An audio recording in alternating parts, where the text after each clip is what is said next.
కేటీఆర్ బండి సంజయ్ మధ్య సవాళ్లు ప్రతి సవాళ్లతో రాజకీయం రసవత్తరంగా సాగుతోంది. ఫోన్ ట్యాపింగ్ పై ప్రమాణానికి సిద్దమన్న సంజయ్ ఏ గుడికి రమ్మంటారో కేటీఆర్ టైం డేట్ చెప్పాలని సవాల్ విసిరారు.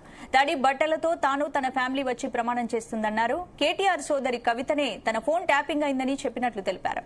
అంతేకాదు మాజీ ఎమ్మెల్యేలు, మాజీ మంత్రులు బీఆర్ఎస్ ను వదిలేసి బయటకు రావాలని పిలుపునిచ్చారు. ఇదే అంశంపై డిఎన్ఏలో డిస్కస్ చేద్దాం. భరత్, ఏంటి ఆల్రెడీ బండి సంజయ్ చేసిన వ్యాఖ్యలను నిన్న మనం చూసాం. ఫోన్ ట్యాపింగ్ వ్యవహారంలో బండి సంజయ్ కు కేటీఆర్ 48 గంటల డెడ్ లైన్ కూడా విధించారు. ఏం జరగబోతోంది? ఇవాళ కరీంనగర్ లో మాట్లాడారు బండి సంజయ్. నిన్నటి దాని కంటిన్యూషన్ గా, ఎందుకంటే లీగల్ నోటీస్ పంపిస్తాను 48 అవర్స్ లో చేసిన వ్యాఖ్యలు విత్డ్రా చేసుకోకపోతే అని బండి సంజయ్ సవాల్ విసిరారు. So sir KTR legal notice ఇస్తానని చెప్పారు. దానికి బండి సంజయ్ నిన్న ట్విట్టర్లో స్పందించారు. ఇవాళ కరీంనగర్లో మాట్లాడుతూ నిజంగా ఫోన్ ట్యాపింగ్ జరగలేదని చెప్పండి, నేను వచ్చి తడిబట్టలతో ప్రమాణం చేసిన సిద్ధం, నా కుటుంబంతో సహా. మీరు మీ కుటుంబంతో సహా ప్రమాణం చేస్తారా అంటూ ఆయన మాట్లాడారు. సో గతంలో కూడా బండి సంజయ్ ఈ విధంగా ప్రమాణం చేశారు. ఏదంటే బిఎల్ సంతోష్ ఎమ్మెల్యేల కొనుగోలు వ్యవహారంలో కూడా యాదాద్రి దేవాలయం ముందు వచ్చి తడిబట్టలతో ప్రమాణం చేస్తానని చెప్పి చేశారు కూడా ఆయన. సో బండి సంజయ్ అయితే కవిత ఫోన్ ట్యాప్ అయిందని చాలా ఖచ్చితంగా చెప్తున్నారు. Phone tap అయిందన్నారు, Harish Rao phone tap అయిందన్నారు, కవిత భర్త అనిల్ ఫోన్ ట్యాప్ అయిందని కూడా. కేసీఆర్, కేటీఆర్ తప్ప అందరు బీఆర్ఎస్ నేతల ఫోన్లు ట్యాప్ అయ్యాయని ఆరోపిస్తున్నారు. మాట్లాడదాం. మనతో పాటు దిలీపాచారి గారు బీజేపీ స్పోక్స్ పర్సన్ జాయిన్ అయ్యారు. ఏంటి దిలీపాచారి గారు, మళ్ళొకసారి తడిబట్టలతో ప్రమాణానికి సవాల్ విసిరారు బండి సంజయ్. నమస్తే అండి, మీకు అదేవిధంగా జీ న్యూస్ ప్రేక్షకులకి రక్షాబంధన్ శుభాకాంక్షలు. ఇప్పుడు టెలిఫోన్ ట్యాపింగ్ అనేది జరిగింది, ఇదేమి ఇంకా సీక్రెట్ కాదు, దాస్తే దాయబడే అంశం కాదు. ఎట్టి పరిస్థితుల్లో ఫోన్ ట్యాపింగ్ జరిగిన అంశము తేటతెల్లమైంది. తెలంగాణ సమాజానికి కూడా తెలిసింది, మామూలు సామాన్య ప్రజలకు కూడా ఈ అంశంలో క్లారిటీ ఉంది. ఇంకా బుకాయించడం కోసం చూస్తున్నారు అని అంటే దాంట్లో 2 అంశాలు ఉన్నాయి. ఒకటి, కాంగ్రెస్ ప్రభుత్వం ఏదైతే ఉన్నదో వీరు చేసే విచారణ పైన సిట్ ఏదైతే విచారణ చేస్తా ఉందో ఈ విచారణ పూర్తిగా ఏవి నిజాలు బయటికి తీసుకురాదు. ఎందుకనంటే వీళ్ళు మా అనుమానం ఏంటంటే లోపాయికారు ఒప్పందాలు జరుగుతూ ఉన్నాయి కాంగ్రెస్ కి బీఆర్ఎస్ కి మధ్యలో అని చెప్పి మా అనుమానాలు ఉన్నాయి. అందుకనే వాళ్ళంత ధైర్యంగా మీరు ఏం చేసుకుంటారో చేయండి, ఎట్లా చేస్తారో చేయండి, మరి మమ్మల్ని ఏం చేయగలుగుతారో చేయండి అని చెప్పి బహిరంగంగా సవాళ్లు చేస్తా ఉన్నారు. ఈ సందర్భంలో భారతీయ జనతా పార్టీ చెప్తున్నది ఏంటంటే సిట్టు విచారణ పరిధి ఇప్పుడు ఏదైతే టెలిఫోన్ ట్యాపింగ్ జరిగిందో ఎస్ఐబి ద్వారా వాళ్ళకి లిస్ట్ పోయిందండి. డిపార్ట్మెంట్ ఆఫ్ టెలికాం కి, సెంట్రల్ గవర్నమెంట్ కి సంబంధించిన టెలికాం డిపార్ట్మెంట్ కి ఎస్ఐబి ద్వారా ఒక లిస్ట్ పోయింది. వీరు మావోయిస్టులు లేదనుకుంటా మావోయిస్టు సానుభూతి పరులు, వారి ఫోన్లు ట్యాప్ చేయాల్సిన అవసరం ఉన్నది, మాకు అనుమానాలు ఉన్నాయి అని చెప్పి వారికి ఒక లిస్ట్ పోయింది. కానీ వాళ్ళు ఒక కొర్రీ పంపించారు రాష్ట్ర ప్రభుత్వానికి, మీరు ఎవరి ఆధ్వర్యంలో చేస్తా ఉన్నారు, ఇది ఒక ఐజీ స్థాయి వ్యక్తి ఆధ్వర్యంలో విచారణ జరిపించాల్సిన అవసరం ఉంది, మరి ఎవరి ఆధ్వర్యంలో చేస్తా ఉన్నారంటే ప్రభాకర్ రావు గారు ఐజీ అని చెప్పారు. అక్కడనే మాకు అనుమానాలు ఉన్నాయి. కేసీఆర్ గారు ప్రభాకర్ రావు గారి పైన ఐజీ అని చెప్పి ఏదైతే చెప్తా ఉన్నాడో వారు రిటైర్డ్ ఆఫీసర్, వారు ఐజీ స్థాయి వ్యక్తి కాదు, రిటైర్డ్ ఆఫీసర్ అనే విషయాన్ని దాచిపెట్టి టెలికాం డిపార్ట్మెంట్ ఆఫ్ టెలికాం కి లెటర్ రాసినారు. వారు ఐజీ స్థాయి వ్యక్తి ద్వారానే మేము విచారణ జరిపిస్తున్నామని చెప్పి అక్కడి నుంచి తీసుకొని వచ్చారు. కనుక మేమేమంటున్నామనంటే ఇప్పుడు మీరు ఏదైతే సిట్ ద్వారా విచారణ జరుపుతా ఉన్నారో, ఇంకొక విషయం చెప్తా ఉన్నా, టీఎస్పీఎస్సీ పేపర్ లీకేజ్ అయింది, విచారణ చేస్తున్న జడ్జి గారి ఫోన్ కూడా ట్యాప్ అయింది. మరి ఆ జడ్జి గారిని పిలిపించి విచారణ చేసే సత్తా పరిధి ఉందా సిట్కి? లేదు. కాబట్టి మేము అడుగుతా ఉన్నాం. ఇప్పుడు ఇంకొకటి, ఎంహెచ్ఏ ఉన్నది, మినిస్టర్ ఆఫ్ హోమ్ అఫైర్స్, వారిని హోమ్ సెక్రటరీని, నేషనల్ హోమ్ సెక్రటరీని పిలిపించి విచారణ చేసే పరిధి ఉందా సిట్కి? లేదు. కాబట్టి మేము అడుగుతున్న అంశం ఏంటంటే మీరు సిబిఐకి ఎంక్వైరీకి ఇవ్వండి. సిబిఐ ఎంక్వైరీకి ఇస్తే ఖచ్చితంగా మీరు కేసు ఫైల్ చేయండి. సిబిఐ ఎంక్వైరీ చేసినాం, మేము హైకోర్టులో ఫైల్ చేసినాము. రామచంద్రరావు గారు ప్రెసిడెంట్ కాకముందుకే ఫైల్ చేసినాము. అది ఇప్పుడు మళ్ళీ దాన్ని రీఓపెన్ చేయమని చెప్పి మళ్ళీ నిన్ననే మేము హైకోర్టులో ఫైల్ చేసినాము. ఒకవేళ హైకోర్టులో మాకు అనుకూలంగా తీర్పు రాకపోతే సుప్రీంకోర్టు దాకా పోతాము. కేంద్ర ప్రభుత్వం చేస్తలేదా? పెగాసస్ ఏంది కాదండి, నేనేమంటున్నా పెగాసస్ పరిస్థితి రాహుల్ గాంధీ కూడా సేమ్ అలిగేషన్ చేశారు. భరత్ గారు, పెగాసస్ పైన సుప్రీంకోర్టు భారతదేశ అత్యున్నత న్యాయస్థానం ఎంక్వైరీ చేసింది. దాని మీద ఏమి ఆధారాలు లేవని ఆ కేసు ఏం ఆధారాలు లేవని కొట్టేలేదు. ఫోన్ ట్యాపింగ్ జరిగింది వాస్తవమే, కానీ ఆ విషయాలు బయటకు వెల్లడించలేం. అదేనండి, దేశ భద్రతకు సంబంధించిన అంశాలు ఉంటాయి. ఇప్పుడు ఈయన చేస్తా ఉన్నారు కదా, నిన్న బండి సంజయ్ గారు ఏం చెప్తా ఉన్నారు, అరే భార్యాభర్తలు మాట్లాడుకున్న అంశాలపైన కూడా వీళ్ళు ట్యాపింగ్ చేసిండ్రు అని చెప్తా ఉన్నారు కదా. నాట్ ఓన్లీ ఒక కేసీఆర్ కేటీఆర్ తప్ప ఈ రాష్ట్రంలో ఉండే చాలా మంది వ్యక్తులకి ఫోన్లు ట్యాపులు చేసిండ్రు. అది కాదండి, రాజకీయ నాయకులే కాదు, జర్నలిస్టులే కూడా చేసిండ్రు. మీవి కూడా చేసిండ్రు, ఫోన్లు ట్యాప్ చేసిండ్రు, అందరు చేస్తారు. ఇప్పుడు ఈ పార్టీ ఆ పార్టీ అని కాదు, మీరు బీజేపీ చేస్తారు, కాంగ్రెస్ చేస్తారు, చేసిండ్రు. మా దగ్గర సమాచారం మా దగ్గర ఉంటుంది. సినిమాల వాళ్ళని చేసిండ్రు, ట్యాప్ చేసిండ్రు, వ్యాపారస్తులను చేసిండ్రు, రాజకీయ నాయకులను చేసిండ్రు, జడ్జిలను చేసిండ్రు. ఎవరిని వదిలిపెట్టారు చెప్పండి? సీఎం రేవంత్ రెడ్డి ఫోన్ కూడా tap, including CM Revanth Reddy గారు ఫోన్ కూడా ట్యాప్ చేసిండ్రు. కనుక మేము ఏమంటున్నామనంటే, మీరు సిట్ విచారణ సీఎం రేవంత్ రెడ్డిని మీరు సిట్ పై అనుమానాలు ఉన్నాయని చెప్తున్నారు. 100% ఉన్నాయి. మేము అదే చెప్తున్నాం. రేవంత్ రెడ్డి గారు ఇప్పటికైనా స్పందించాల్సిన అవసరం ఉంది. మీకు నిజంగా నిజాయితీ ఉంటే, చిత్తశుద్ధి ఉంటే, ఈ ప్రభుత్వం గడిచిన ప్రభుత్వం అన్యాయం చేసింది, అక్రమం చేసింది, టెలిఫోన్ ట్యాపింగ్ చేసింది, దానికి బాధితులము అని చెప్పుకుంటే మీరు సిబిఐ ఎంక్వైరీకి అడగండి. మేము 24 గంటల లోపల సిబిఐ ఎంక్వైరీ ప్రారంభిస్తుంది. కనుక మేము ఏమంటున్నాము, మీ పరిధిలో లేని అంశాలపైన మీరు సిట్టు విచారణ పేరు మీద కాలయాపన చేస్తూ మీరు తూతూ మంత్రంగా ఏది కట్టితురుపు చర్యల కోసం ప్రయత్నం చేస్తున్నారు తప్ప, మీరు ఎట్టి పరిస్థితుల్లో ఎక్కడ కూడా ఒక నిర్దిష్టమైన కార్యాచరణ తీసుకొని వాళ్ళపైన ఈ నాట్ ఓన్లీ టెలిఫోన్ ట్యాపింగ్, మీరు ఏ విచారణ చూడండి, కాళేశ్వరం విచారణ చూడండి, గొర్రెల కుంభకోణం చూడండి, లేదనుకుంటే ఔటర్ రింగ్ రోడ్ కుంభకోణం చూడండి, విద్యుత్ సంస్థల కొనుగోలు ఒప్పందాల గురించి చూడండి, ఏ విచారణ నత్తనడకనే జరుగుతుంది. కానీ 2 సంవత్సరాల నుంచి ఏదన్నా ఒక నిర్దిష్టమైన స్పెసిఫిక్ ఒక అడుగు తీసుకొని నిర్దిష్టమైన చర్యలకు ఉపక్రమించిన సందర్భం చూసినామా భరత్ గారు? ఎందుకు జరుగుతా ఉందనంటే, మేము ఎందుకు అనుమానాలు వస్తున్నాయంటే, మీరు చూడండి, కాళేశ్వరమే తీసుకున్నాం ఎగ్జాంపుల్. కాళేశ్వరం ప్రాజెక్టులో ఏం చేస్తా ఉన్నారు, వాళ్ళు ఎంత ధైర్యంగా చెప్తా ఉన్నారు, అరే కాళేశ్వరం ప్రాజెక్ట్ అంటే నాట్ ఓన్లీ మా Medigadda, not only Sundilla, not only Annaram, మస్తుగా ఉన్నాయి, దానికి సంబంధించిన విచారణ లేదు, ఓన్లీ 3 ప్రాజెక్టులకు సంబంధించే విచారణ, అది కూడా 3,000 కోట్లకు సంబంధించిన విచారణ చేస్తా ఉన్నారు. దానివల్ల వచ్చేదేముంది, పోయేదేముంది, ఏం చేసుకుంటారో చేసుకోండి అని చెప్తా ఉన్నారు. మీరు కన్నెపల్లి పంప్ హౌస్లు మునిగినాయి. కన్నెపల్లి పంప్ హౌస్లకు కారణం ఎవరు? మెగా కృష్ణారెడ్డి గారికి సంబంధించిన మెగా కంపెనీ కాదా? దాన్ని తీసుకొని వచ్చి కోడంగల్ రేవంత్ రెడ్డి గారు ప్రాతినిధ్యం వహిస్తున్న కోడంగల్లో లిఫ్ట్ ఇరిగేషన్ ప్రాజెక్ట్ కి కాంట్రాక్టులు కట్టబెట్టలేరా? అక్కడనే అనుమానాలు ఉన్నాయి. అందుకనే మేము ఏమంటున్నామనంటే, మీరు ఎక్కడ కూడా ఒక నిర్దిష్టమైన చర్యలు తీసుకోకుండా ఉన్నారు కాబట్టి మీరు లోపాయికారు ఒప్పందాలు చేసుకుంటున్నారు అనే ఉద్దేశంతో మేము చెప్తా ఉన్నాం. కనుక దీన్ని ముందుకు తీసుకురావాలంటే సిబిఐ ఎంక్వైరీ ఒకటే మార్గం, ఏకైక మార్గం. ఒకవేళ ఈ రాష్ట్ర ప్రభుత్వం సిబిఐ ఎంక్వైరీకి అంగీకరించకపోతే భారతీయ జనతా పార్టీ హైకోర్టుకు పోయింది. హైకోర్టులో వీలు కాకపోతే సుప్రీంకోర్టు దాకా పోతాం. సుప్రీంకోర్టులోనన్నా సిబిఐ ఎంక్వైరీ జరగాలని చెప్తాం. ఎందుకంటే ఇది ఒక గుణపాఠం కావాల్సిన అవసరం ఉంది. ఇంకొకటి అండి, భారతీయ జనతా పార్టీ అధికారంలో చాలా రాష్ట్రాల్లో ఉంది. ఎక్కడన్నా ఈ ప్రతిపక్షాలు ఆరోపణ చేస్తున్నాయా? ఎక్కడైనా ఒక రాష్ట్రంలో మా ఫోన్లు ట్యాప్ చేస్తున్నారని చెప్పి ఎక్కడన్నా ఆరోపణ చేస్తూ ఉన్నారా? నిర్దిష్టమైన ఆరోపణలు ఉన్నాయా? మీరు చూసిండ్రు, ఎన్నికలు జరుగుతుంటేనే, ఎన్నికల తతంగం, కౌంటింగ్ తతంగం జరుగుతూనే ఉంటేనే నాగోల్ దగ్గర మూసీ నది లోపల వీళ్ళు మొత్తం ఆ డివైస్లన్నీ కాల్చి, ఆ ఆధారాలు కూడా లేకుండా డివైస్లు కాల్చిన సందర్భాన్ని కూడా చూసినాం కదా. దాన్ని కూడా రికవర్ చేసింది కదా పోలీస్ సిట్టు. కనుక ఇంత స్పష్టంగా కనిపిస్తున్న అంశం పైన మీరు మొన్నటిదాకా ఏం చెప్పారు? ప్రభాకర్ రావు గారు అమెరికాలో ఉన్నారు, వారు దోపుజులాడుతూ ఉన్నారు, వారు రాలేదు, వారు రానందుకు విచారణ ఇంకా నత్తనడకం జరుగుతూ ఉందన్నారు. వారు వచ్చిన తర్వాత ఏం చేస్తున్నారు? ఏది కూడా జరుగుతలేదు కదా. ప్రభాకర్ రావు గారు వచ్చి కూడా ఇప్పటికి 3 నెలలు అయింది, 3 నెలల కాలం దాటిపోయింది. ఇప్పటికి ఒక అరెస్ట్ లేదు, సింగిల్ అరెస్ట్ లేదండి. ఏం చేస్తాము? ఎవరు కింది స్థాయి అధికారులను తీసుకొని వచ్చి వాళ్ళని అరెస్ట్ చేసి, కింది స్థాయి వాళ్ళని అరెస్టులు చేసి చూపించి వాళ్ళ మీద చర్యలు తీసుకుంటున్నాం, మేము నిర్దిష్టంగా చర్యలు తీసుకుంటున్నాం అని చెప్తే ఎవరు నమ్ముతారు? తెలంగాణ సమాజం అయితే నమ్మట్లేదు, భారతీయ జనతా పార్టీ అసలుకే నమ్మట్లేదు ఈ రాష్ట్ర ప్రభుత్వం చర్యల పైన. ఇప్పుడు బండి సంజయ్ కి 48 గంటల డెడ్ లైన్ కేటీఆర్ ఇచ్చారు. 48 గంటల తర్వాత కేటీఆర్ డార్క్ సీక్రెట్స్ బయట పెడతానని బండి సంజయ్ హెచ్చరించారు. ఇప్పుడు ఏంటి బండి సంజయ్ క్షమాపణలు చెప్పితే చట్టపరమైన చర్యలు తప్పవని చెప్తున్నారు. ఏం జరగబోతుంది అనుకుంటున్నారు? బండి సంజయ్ గారు ఓపెన్ గా టెక్స్ట్ బుక్ ఓపెన్ చేసి పెట్టిండు. మీకు సాధ్యమైనంత వరకు మీరు ఏది చేయాలనుకుంటే అది చేయండి. మిమ్మల్ని మాత్రం శిక్షించడం ఖాయమని చెప్తా ఉన్నాం. ఒకవేళ ఈ రాష్ట్ర ప్రభుత్వంతో కుమ్ముక్కై మీరు ఆ చర్యల నుంచి తప్పించుకోవడం కోసం ప్రయత్నం చేస్తే భారతీయ జనతా పార్టీ చూస్తూ చేష్టలు ఉడికి కూర్చోద్దు. మీరు ఏమైనా చేయండి. మీరు 48 గంటల సమయం ఇచ్చిర్రు, లీగల్ నోటీసులు ఇస్తామని చెప్తా ఉన్నారు కదా, దేనికి భయపడే సమస్య లేదు, బరాబర్ చెప్తాం.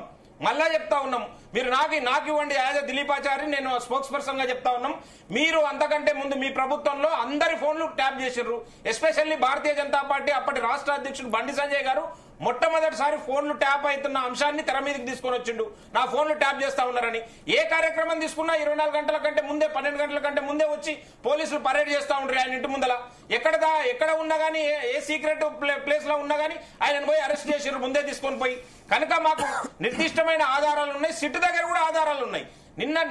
నిన్న సిట్టు విచారణ సందర్భంగా అక్కడ ఉండే అధికారులే చెప్పిండ్రు బండి సంజయ్ గారికి, ఇది సిట్ పరిధిలో లేదండి, సిట్ పరిధి ద్వారా ఏవి కూడా మేము నిజాలు నిగ్గుదేల్చే పరిస్థితి లేదు, కనుక మీరు బలంగా డిమాండ్ చేయండి సిబిఐ ఎంక్వైరీ. కానీ వారు కూడా సజెషన్ ఇవ్వడం జరిగింది.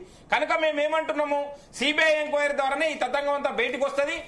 ఎవరైతే నేరస్తులు ఉన్నారో వాళ్ళందరూ కింది స్థాయి నుంచి ఏదో కింది స్థాయి చిన్న చిన్న అధికారులను చూయించి వాళ్ళని బలిపశువులను చేయడం కాదు, వారికి కర్త కర్మ క్రియ అని ఎవరైతే ఉన్నారో వారి అండతో వీరు చెల్లలేకపోయినారో ప్రభాకర్ రావు గారు, రాధాకిషన్ రావు గారు, ఇలాంటి వాళ్ళపైన చర్యలు ఉండాలని చెప్పి మేము కోరుకుంటున్నాం. శరత్ గారు చేరారు, అడ్వకేట్ శరత్ గారు. నిన్న కూడా మనం చర్చించాం. ఇవాళ డెవలప్మెంట్ ఏంటంటే, ఇవాళ బండి సంజయ్ కరీంనగర్ లో ప్రెస్ మీట్ పెట్టి ఆయన, నేను ఫాలో అయ్యాను సార్, ఫాలో అయినాను, మీ డిస్కషన్ ని ఫాలో అవుతూనే ఉన్నాను. అదే కరీంనగర్ ప్రెస్ మీట్ కూడా ఫాలో అయ్యారు. చెప్పండి మీ ప్రశ్న. బండి సంజయ్ తడి బట్టలతో ప్రమాణం చేసేందుకు రెడీ అంటున్నారు. అవును, తడి బట్టలతో కుటుంబం సహా వచ్చి ఈ ప్రమాణం తడి చేస్తారు. బట్టలు ఇదంతా వీర్తవాదం సార్. యాక్చువల్లీ చిత్తశుద్ధి అనేది ఇప్పుడు ఒకటి సార్, ఇది సిట్ తో తేలదు అనే దాంట్లో డౌట్ లేదు. అసలు సిట్ వ్యవహారం వేస్ట్ అని చెప్పి మొట్టమొదట అందరికంటే ముందు చెప్పిందే నేను. ఎందుకంటే ఇందులో కేంద్ర ప్రభుత్వానికి సంబంధించిన మంత్రులు ఉన్నారు, తర్వాత భారతీయ జనతా పార్టీకి సంబంధించిన ఇంపార్టెంట్ పొలిటికల్ ఫంక్షనరీస్ ఉన్నారు, తర్వాత కొంతమంది హైకోర్టు జడ్జిల ఇది ఫోన్లు కూడా ట్యాప్ చేస్తున్నారని అన్నారు. తర్వాత నిన్న సందర్భంగా వాళ్ళ తను సంగప్ప గారు ఏమన్నారు, ఆల్రెడీ రామచంద్రరావు గారు రిట్ పిటిషన్ వేశారు హైకోర్టులో అని అన్నారు. అయితే ఈ పాయింట్ ఆఫ్ వ్యూ హైకోర్టు ద్వారా అసలు ఈ అంశాన్ని సిబిఐ దృష్టికి తీసుకెళ్లడమే ఒక శరణ్యం. అంటే భవిష్యత్తు లోపల ఏ రాష్ట్ర ప్రభుత్వం కూడా దేశ భద్రతకు ఉపయోగించాల్సిన విషయాన్ని రాజకీయ ప్రత్యర్థుల మీద ప్రయోగించకుండా దేశవ్యాప్తంగా ఒక విధానం ఏర్పడాలన్నప్పుడు ఖచ్చితంగా అది సిబిఐకే వెళ్లాలా అనేది మొదటి నుంచి నేను చెప్తున్నటువంటి అంశం. సరే, కాకపోతే దానికి ఏదో రాజకీయమైన ఉద్దేశాలు ఆపాదించారు. ఇది సిబిఐ అనగానే మోడీ చేతిలో ఉంటది, సిట్ అంటే రేవంత్ రెడ్డి చేతిలో ఉంటది, ఇట్లా వ్యవస్థల్ని మరీ ఇంత దుర్మార్గంగా చేయడానికి వీల్లేదు. నిన్న నేను ఇంకొక మాట చెప్పాను, ఇప్పుడు హైకోర్టు జడ్జిల ఫోన్లు కూడా ట్యాప్ చేసినారు కాబట్టి ఇప్పుడు హైకోర్టు నేతృత్వంలో గానీ, లేదంటే సుప్రీంకోర్టు నేతృత్వంలో గానీ, లేదా ఒక రిటైర్డ్ హైకోర్టు జడ్జి గానీ, సుప్రీంకోర్టు జడ్జి గానీ వాళ్ళ నేతృత్వంలో ఈ సిబిఐ ఎంక్వైరీ జరిగితే నిజం నిగ్గుదెలుతుందండి. నిష్పక్షపాతమైనటువంటి ఎంక్వైరీ జరుగుతుంది. తర్వాత వాస్తవాలు బయటకు వస్తాయి. తర్వాత రెండోది భరత్, ఇప్పుడు వాళ్ళు ఫోన్ ట్యాపింగ్ జరపలేదు అని అంటే అది బోగస్. అంటే మేమైతే నేను బయటకు వచ్చిన తర్వాత after I resign from the government and came out, నేను బక్కా జడ్సన్ తో చాలా వ్యవహారాలు చేసినాను. జడ్సన్ ని అసలు ఆల్మోస్ట్ ఇంట్లోనే ఒక గృహ నిర్బంధంలోనే ఉంచినారు. ఇదైతే అందరికీ తెలుసు. అందరికంటే ఎక్కువగా ఈ ఫోన్ ట్యాపింగ్ తో పీడితుడైన వ్యక్తి ఎవరు అంటే ఇద్దరు, ఒకటి తీన్మార్ మల్లన్న, రెండవది బక్కా జడ్సన్. వీళ్ళిద్దరి తర్వాత మనం బండి సంజయ్ గారిని పేపర్ లీకేజ్ లో పట్టినప్పుడు I oppose it. Bakka Judson phone ఎవరు ట్యాప్ చేశారు? బిఆర్ఎస్ గవర్నమెంట్ లో ఉన్నప్పుడే. అంటే ఆయన దగ్గర ఎందుకు ఆయన దగ్గర అంత ఇన్ఫర్మేషన్ ఉందా ఆయన ఫోన్ ట్యాప్ చేయడానికి? మీరు చాలా ఇన్ఫర్మేషన్ ఉంది భరత్. ఆయన దగ్గర ఇన్ఫర్మేషన్ సోకాళ్ళు ప్రతిపక్షాల దగ్గర లేకుండే. అసలు యాక్చువల్లీ ఈనాడు కాంగ్రెస్ పార్టీ అధికారంలోకి వస్తే దానికి సోషల్ మీడియా, బక్కా జడ్సన్ ఇట్లాంటి వాళ్లే ప్రధానమైన కారణం. ఒక్కొక్క అంశాల లోపల ఇది టీఎస్పీఎస్సీ పేపర్ లీకేజ్ గానీ, లేదా ఇతరత్రమైన కోకాపేట ల్యాండ్స్ విషయంలో గానీ అన్నిట్లలో మేము ఎక్కడైతే కేసులు వేసినామో 70% ఇన్ఫర్మేషన్ గవర్నమెంట్ సర్ప్రైజ్ చేసే ఇన్ఫర్మేషన్ మా దగ్గర ఉండేది. మేము అట్లా కేసులు వేసి గవర్నమెంట్ ఒక కొంతవరకు అయితే మేము నిరోధించగలిగినాం. అంటే ఒక మూల అంశంగా ఇది సిబిఐకి ఇవ్వడము అనేది ఒక కరెక్ట్ పద్ధతి. కేంద్రము దీంట్లో జోక్యం చేసుకోవాలా. అవసరమైతే ఇప్పుడు ఎట్లాగో బడేబాయ్ చోటేబాయ్ ఇద్దరు ఫ్రెండ్సే కదా, చోటేబాయ్కి చెప్పాలా, బాబు ఇది నీ వల్ల కాదు నాయనా, నువ్వు మొయ్యలేవి ఈ భారాన్ని, దీన్ని మేము కేంద్ర పరంగా చూస్తామని వాళ్ళు లోపాయకారిగా ఒప్పందం పెట్టుకున్నా సరిపోతుందని నా అభిప్రాయం. Okay okay. సో ఒకటి యా శరత్ గారు కొత్త సిద్ధాంతాన్ని ముందుకు తీసుకొని వస్తున్నారు, బడేబాయ్ చోటేబాయ్ అని చెప్పి. ఎప్పుడు కూడా భారతీయ జనతా పార్టీ ఈ రకమైన రాజకీయం చేయదు. శరత్ గారు, మీరు దయచేసి రాజకీయ విమర్శలు చేయాల్సిన అవసరం లేదు ఈ వేదిక మీద.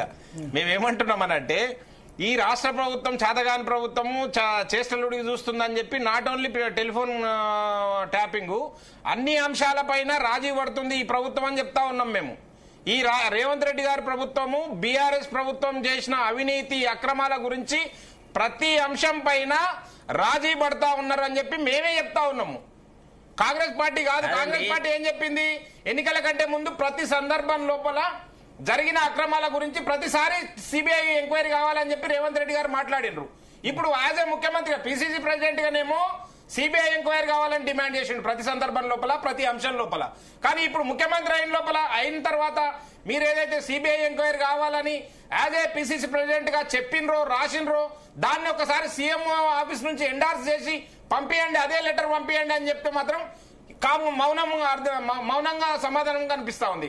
కనుక దీంట్లో అర్థమవుతున్నది ఏంటంటే, దీంట్లో అర్థమవుతున్న అంశం ఏంటంటే శరత్ గారు, రేవంత్ రెడ్డి గారికి ఆ ప్రభుత్వంలో జరిగిన అవకతవకల పైన నిర్దిష్టమైన చర్యలు తీసుకోవాలని ఆలోచన లేదు. ఆ ఆలోచన లేని సందర్భంలోనే ఇప్పుడు ఈ బీఆర్ఎస్ పార్టీలో ఉండే వాళ్ళందరూ మీసాలు దూవుతా ఉన్నారు. ఏం చేసుకుంటారో చేయండి అని చెప్పి జబ్బలు ధరుస్తా ఉన్నారు, సవాళ్లు చేస్తా ఉన్నారు బహిరంగంగా. ఎవరు నాట్ ఓన్లీ టీవీల ముందర కాదు, ఎక్కడ కూడా మాట్లాడుతున్నారు వాళ్ళు, మీరు ఏమీ చేయలేరు, మమ్మల్ని ఏం చేయలేరు అని చెప్పి. దానికి ఉదాహరణ కనిపిస్తూనే ఉంది కదా, 2 సంవత్సరాల కాలయాపన జరిగింది కదా. ఇంకేం చేయగలుగుతారు వీళ్ళు? ఇంకా విచారణల కాడనే ఉన్నారు. మూడు నెలల లోపల పీసీ ఘోష్ కమిషన్ రిపోర్ట్ ఇవ్వమని చెప్పి వీళ్ళే 6 సార్లు ఆ కమిషన్ వ్యవధిని పొడిగించిన సందర్భం చూసినాం కదా. 18 నెలల కాలం తర్వాత రిపోర్ట్ ఇచ్చిర్రు. ఆ రిపోర్ట్ కూడా ఏం చేస్తారో చూద్దామని చెప్తా ఉన్నారు. వాళ్ళు సవాల్ చేస్తా ఉన్నారు, వీళ్ళేమో అసెంబ్లీలో పెడతామని చెప్తా ఉన్నారు. కనుక మేమేమంటున్నామంటే, మీరు మమ్మల్ని బాధ్యులు చేయకండి, ఆ ప్రభుత్వంలో చేసిన తప్పులకి మమ్మల్ని బాధ్యులు చేయకండి, ఈ ప్రభుత్వంలో జరుగుతున్న తప్పుల గురించి మమ్మల్ని బాధ్యతలు చేయకండి. ఈ ప్రభుత్వం చాతగాని ప్రభుత్వం, మనం ఏం చేస్తాం, మన దురదృష్టం. కనుకనే హైకోర్టులో పోయి రిట్ చేసినామండి. మీకు అది అర్థమైతలేదు. మేమే బడేబాయ్ చోటబాయ్ అని చెప్పి ఏ విధంగా మాట్లాడతారు మీరు? నేను చెప్తాను, వింటారా? సమాధానం ఇస్తాను, వింటారా? చెప్పండి. ఇప్పుడు మీరు చెప్పిందంతా విన్నాను, నేను చెప్పేది కూడా మీరు వినాలా. ఇప్పుడు ఇంతకుముందు మీరు కన్నపల్లి పంప్ హౌస్ విషయంలో మెగా కృష్ణారెడ్డిని అంటే అతన్ని వదిలెట్టడానికి, అతన్ని ఎంక్వైరీ పరిధిలోంచి తప్పించడానికనే పీసీ ఘోష్ కమిషన్ వేసినారు అని అన్నారు. మీకు ఒక విషయం తెలుసా, అసలు పీసీ ఘోష్ కమిషన్ రావడమే మా రిట్ పిటిషన్ ద్వారా వచ్చింది. అది కూడా బక్కా జడ్సన్ వేసిన రిట్ పిటిషన్ లో పీసీ ఘోష్ కమిషన్ ను అపాయింట్ చేసినట్టుగా జూన్ 1 కి కేసు హియరింగ్ కు వస్తే, జూన్ 30 అంటే నెల చివరి లోపలనే ఎంక్వైరీ రిపోర్ట్ ఇస్తాడు అంటే నేను చీఫ్ జస్టిస్ గారి ముందర చెప్పినాను, ఇది చాలా అపహాస్యమైన మాట, అంత పెద్ద జైగాంటిక్ స్కాండల్ ని విత్ ఇన్ 1 మంత్ జరగదండి అని నేను ఇంకొక జోక్ చేసినాను ఆ రోజున కోర్టులో. ఏమని, రేవంత్ రెడ్డి గారు ఎంతకాలం అధికారంలో ఉంటారో అంతకాలం పీసీ ఘోష్ కమిషన్ కనుక నిడివిస్తే భవిష్యత్తులో వేసే అన్ని ఎంక్వైరీలను ఈ పీసీ ఘోష్ కమిషన్ కే నివేదించవచ్చు, ఘోష్ గారికి కూడా 5 సంవత్సరాల కాలం పదవి కాలం దక్కుతుంది అని నేను మా చీఫ్ జస్టిస్ ఆఫ్ తెలంగాణ హైకోర్టుకు చెప్పిన అలోక్ ఆరాధేకి. ఆయన అన్నాడు, అవును correct, even we to realize that within 1 month the enquiry cannot be completed, probably they may increase by a month or 2 అన్నారు. తర్వాత పీసీ ఘోష్ కు ఎప్పుడెప్పుడు ఎక్స్టెన్షన్ ఇచ్చినా అప్పుడప్పుడు నేను అదే అన్నాను, 5 సార్లు 5 సంవత్సరాల కోసం ఇవ్వు, ఇట్లా వద్దు, నువ్వు ప్రతిదీ జ్యుడిషియల్ కమిషన్ కే ఇస్తానంటున్నావు కాబట్టి ఒక పర్మనెంట్ గా ఒక కోర్టు లాగానే పీసీ ఘోష్ కమిషన్ పెట్టమని అన్నాను. First point. ఇక రెండోది, మెగా కృష్ణారెడ్డి విషయం లోపల మెగా కృష్ణారెడ్డి ఎన్ని డబ్బులు ఇచ్చినాడండి భారతీయ జనతా పార్టీకి? ఎలక్టోరల్ బాండ్స్ కేసులో ఏం వేయలేదండి, 350 కోట్ల రూపాయలు భారతీయ జనతా పార్టీకి ఇచ్చినాడు. అవునా కాదా చెప్పండి? అంటే ఇట్లా ఎలక్టోరల్ బాండ్స్ అనేటివి సీక్రెట్ గా ఇచ్చేటివి కాదు శరత్ గారు. ఎలక్టోరల్ బాండ్స్ అనేటివి పబ్లిక్ అమౌంట్, అది పబ్లిక్ అమౌంట్ సీక్రెట్ గా ఇచ్చి ఒకసారి బీఆర్ఎస్ వెర్షన్ తీసుకుందాం. బాలాజీ యాదవ్ గారు నమస్కారం. భరత్ గారు నమస్కారం. సో ఏమంటారు, బండి సంజయ్ తడి బట్టలతో ప్రమాణం చేసేందుకు రెడీ, ఫోన్ ట్యాపింగ్ జరిగిందని జరగలేదని మీరు వస్తారా అని కేటీఆర్ సవాల్ విసిరారు. భరత్ గారు, ముందుగా మీకు జీ తెలుగు ప్రేక్షకులకి ప్యానల్ పెద్దలకి నమస్కారం. మళ్ళా బండి సంజయ్ గారు కొత్త డ్రామా ఆడుతుందని అనుకుంటా ఉన్నాను. ఎందుకంటే గతంలో జిహెచ్ఎంసీ ఎలక్షన్ లో భాగ్యలక్ష్మి టెంపుల్ దగ్గర పోవడం, వారే విందు అయినట్టు మేమందరం హిందువులం కానట్టు భాగ్యలక్ష్మి దగ్గర ప్రమాణం అని చెప్పేసి కొత్త డ్రామా అప్పుడు ఆడాడు. 4 ఓట్లు ఎలక్షన్ సమయంలో పొందాడు. జిహెచ్ఎంసీలో 48 సీట్లు పొందాడు. మళ్ళా ఇప్పుడు జిహెచ్ఎంసీ ఎలక్షన్స్ భవిష్యత్తులో రాబోతున్నాయి కాబట్టి మళ్ళా హైదరాబాద్ లో కొంత మతాల మధ్యనో కులాల మధ్యనో చిచ్చు లేపాలి, ఆవిడ ప్రమాణం చేయాలి, తడిబట్టలతో స్నానం చేయాలని మాట్లాడుతూ ఉన్నాడు. తను ఇలా హోంశాఖ సహాయ మంత్రిగా ఉన్నాడనే అంశాన్ని బండి సంజయ్ గారు మర్చిపోతే భావ్యం కాదని వారికి సూచన చేస్తా ఉన్నాం. వారు 2 సార్లు ఎంపీగా చేశారు, గతంలో కార్పొరేటర్ గా పనిచేశారు, 25 సంవత్సరాల నుంచి రాజకీయాల్లో ఉన్నారు. వారు ఇప్పుడు కేంద్ర హోంశాఖ సహాయ మంత్రి ఉన్నారు.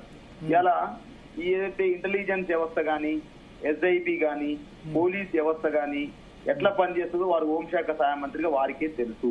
అది మొదటి పాయింట్. 2వ పాయింట్ సార్, ఇలా ఫోన్ ట్యాపింగ్ ఏదైతే మీరు ఇలా చర్చిస్తా ఉన్నారో, ఏదైతే టెలిఫోన్ యాక్ట్ ప్రకారం, ఏదైతే టెలిగ్రాఫ్ యాక్ట్ అదే ఇండియన్ టెలిగ్రాఫ్ యాక్ట్ ప్రకారం 1885 లో ఏదైతే రూపొందించబడ్డదో, ఎవరు ట్యాప్ చేయగలుగుతారు, రాష్ట్ర స్థాయిలో ఎవరు చేయగలుగుతారు, దేశ స్థాయిలో ఎవరు చేయగలుగుతారు, ఏ పరిస్థితుల్లో చేయగలుగుతారు అనేది స్పష్టంగా ఇండియన్ టెలిగ్రాఫ్ చట్టంలో పొందుపరచబడ్డది. ఆ పొందుపడ్డ చట్టంలో ప్రకారం ఏ రాష్ట్ర ప్రభుత్వాలు ఎట్లా చేస్తాయి అనేది భవిష్యత్తులో మనం అనేక రకాల ఆరోపణలు కూడా మనం చూసాం సార్. గత ఇదేదో కేసీఆర్ గవర్నమెంట్ వచ్చినప్పుడే జరుగుతున్నట్టు ఏదైతే ఆరోపణ చేస్తా ఉన్నారో ఇది అబద్ధంగా నేను భావిస్తా ఉన్నాను సార్. గతంలో కూడా అనేక సందర్భాలు జరిగాయి కానీ, సరే ఇప్పుడు గతంలో జరిగాయి, అంతకుముందు జరిగాయి. బట్ ఇక్కడ మావోయిస్టుల పేరు చెప్పి బండి సంజయ్, రేవంత్ రెడ్డి, ఈవెన్ ఇప్పుడు నిన్న బండి సంజయ్ కవిత ఫోను, ఆమె భర్త ఫోన్ కూడా ట్యాప్ చేశారని ఆరోపణ గుప్పించారు. హరీష్ రావు ఫోన్ కూడా ట్యాప్ అయిందని చెప్పారు. సార్ ఇప్పుడు వారందరికీ ఏమన్నా వకాలత్ పుచ్చుకున్నాడు సార్, ఏమన్నా వకీలా ఏమన్నా బండి సంజయ్ గారు నేను అడుగుతా ఉన్నాను జీ తెలుగు ద్వారా. సార్ ఇప్పుడు అది పద్ధతి కాదు. ఇలా ఆయన దగ్గర సమాచారం ఉంది అంటున్నారు సార్. సమాచారం నేను కూడా చెప్తా సార్. బండి సంజయ్ గారు ఎంత చేయించారంటే మీరు నమ్ముతారా సార్? అది కాదు కదా.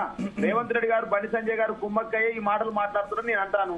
భరత్ గారు మీరు నమ్ముతారా, లేకపోతే దిలీప్ ఆచార్య గారు దీన్ని విశ్వసిస్తారా? అది కాదు కదా రాజకీయాల్లో మాట్లాడేది. ఇవాళ సిట్ దర్యాప్తు చేస్తా ఉంది. సిట్ ఏమన్నా ప్రెస్ మీట్ పెట్టిందా అనే అంశాన్ని నేను స్పష్టంగా అడుగుతా ఉన్నాను భారతీయ జనతా పార్టీ సంబంధించిన హోంశాఖ సహాయ మంత్రి సంజయ్ గారిని.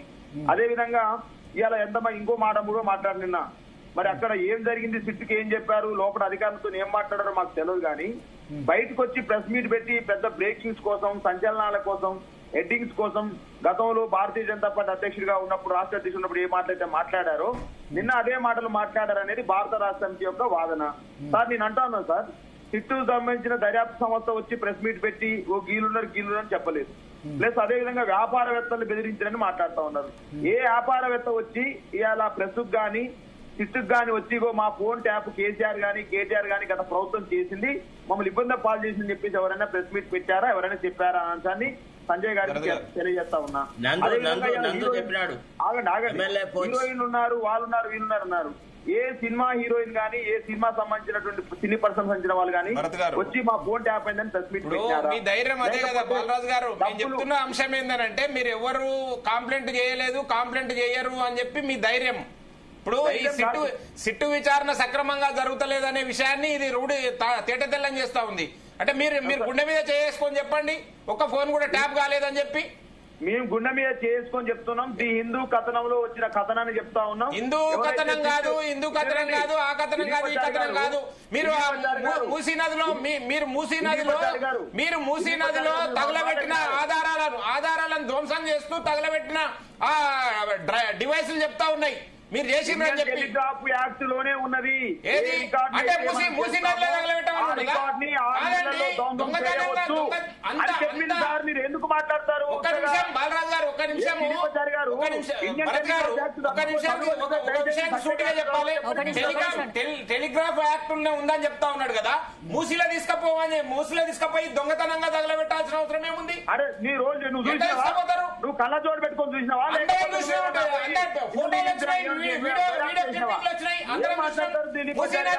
నాగోల్ దగ్గర మూసీ నది లోపల ఆధారాలను ధ్వంసం చేస్తూ డివైస్లను పట్టుకొచ్చిన సందర్భం చూసినాము. కనుకనే మేము ఏమంటున్నామనంటే, మీరు ఎన్ని రకాలుగా బుకాయించడం కోసం చూసినా ఎన్ని రోజులు చూస్తారు? రేవంత్ రెడ్డి ప్రభుత్వము ఆ సిట్టు ద్వారా విచారణ చేసినంత వరకే మీ ఆటలు సాగుతాయి. ఒకవేళ రేపు హైకోర్టు కింద దయదలిచి సిబిఐ ఎంక్వైరీకి ఇస్తే మీ బండారం అంతా బయటపడుతుంది 24 గంటల లోపల. మీరు అనుకుంటా ఉన్నారు ఎన్ని రోజులు మీరు పాపాలు ఖచ్చితంగా వండుతాయి. మీరు చేసిన పాపానికి ఖచ్చితంగా ప్రతి దానికి అనుభవించాల్సిందే. ఒక చిన్న పాపం కాదు, మామూలు పాపం కాదు, భార్యాభర్తల సంభాషణలు కూడా దుర్మార్గమైన చర్యలు తీసుకున్నారు. మీరు ఎందుకు చేస్తారు? మీరు సినిమా యాక్టర్లు, మహిళలకు సంబంధించిన సినిమా యాక్టర్లు, హీరోయిన్ల వినలేదా? అందరూ చూస్తూనే ఉన్నారు, ఏడుస్తా ఉన్నారు, జీవితాలు బుగ్గైపోయినాయి వాళ్ళవి. నందు గారు వచ్చి చెప్పలేదా? నందు అనే ఒక వ్యక్తి వచ్చి వస్తుంది, మీరు మాట్లాడుతూ బాలరాజు యాదవ్ గారు చెప్పండి. పత్రికలలో వచ్చిన వార్తలలో కొన్నిసార్లు ఏమో 6,500 ఫోన్ ట్యాప్ అని వాళ్ళు చెప్తారు. వాస్తవంగా సిట్ వాళ్ళు సమాచారం అందిస్తున్నా 400 వీళ్ళు అంటా ఉన్నారు. ఏది వాస్తవం ఏది అవాస్తవం సిట్ వచ్చి ప్రెస్ మీట్ పెట్టిన మాత్రమే తెలుస్తుంది. ఇది మొదటి పాయింట్. రెండోది, ఇవన్నీ ఏమి రాకముందే బండి సంజయ్ లాంటి వాళ్ళు, ఇంకెవరైనా సిట్టుకు పోయిన వాళ్ళు రకరకాల ఆరోపణలు చేస్తూ కేసీఆర్ గారి కుటుంబం పైన, కేటీఆర్ గారి పైన చేస్తున్న ఈ దుష్ప్రచారాన్ని భారత రాష్ట్ర సమితిగా మీకు ఖండిస్తా ఉన్నాము. బాలరాజు గారు, బండి సంజయ్ గారు చేసిన సవాల్కు సిద్ధమా? ఈ విచారణలన్నీ పక్కన పెట్టండి. వస్తారా? ఏ గుడికి వస్తారో చెప్పండి. భాగ్యలక్ష్మి గుడికి వస్తారా? ప్రమాణం చేస్తారా? వచ్చి మా కుటుంబంతో సహా వచ్చి చేస్తామని చెప్తాను. ఒకసారి కాంగ్రెస్ అధికార పార్టీ వెర్షన్ తీసుకుందాం. బాలరాజు యాదవ్ గారు ఒక నిమిషం. చరణ్ కౌశిక్ యాదవ్ గారు జాయిన్ అయ్యారు. చరణ్ కౌశిక్ గారు నమస్తే సార్. నమస్తే, గుడ్ ఈవినింగ్. నమస్తే, గుడ్ ఈవినింగ్. ఇప్పుడు ఒకటి బీజేపీ తరఫున డిమాండ్ ఏంటంటే సిబిఐకి అప్పగించాలి, ఇది రాష్ట్ర ప్రభుత్వం వల్ల కాదు అని వాళ్ళది. బీఆర్ఎస్ ఏమో మీరు ఒక డైలీ సీరియల్ నడిపిస్తున్నారు, ఇది ఒక డ్రామా, ఫోన్ ట్యాపింగ్ అన్నది ఎప్పుడు జరుగుతుంది, దానికి కేసీఆర్ కు కేటీఆర్ సంబంధం ఏంది, అధికారుల స్థాయిలో చూసుకోవాలి అని వాళ్ళు అంటారు. ఏమంటారు, మీరేమంటారు? ఇప్పుడు భారతీయ జనతా పార్టీ సంబంధించి 5,348 కేసులు ఈడీ కేసులు 2014 నుంచి 2024 వరకు. ఇప్పటి వరకు శిక్ష పడ్డది 40 కేసుల్లో మాత్రమే శిక్ష పడ్డది. 43 కేసులు మాత్రం ట్రయల్ కంప్లీట్ అయింది. ఇప్పటి వరకు దాదాపు 5,000 కేసులు పెండింగ్ ఉన్న పరిస్థితి మనం చూస్తా ఉన్నాం. అదే కాకుండా జగన్మోహన్ రెడ్డి గారు ముఖ్యమంత్రిగా ఉన్నప్పుడు ఆంధ్ర రాష్ట్రంలో రథం దగ్ధమైన కేసులో సిబిఐ కేసు అయింది. ఇప్పటి వరకు ఆ కేసు ఏమైందో తెలియని పరిస్థితి.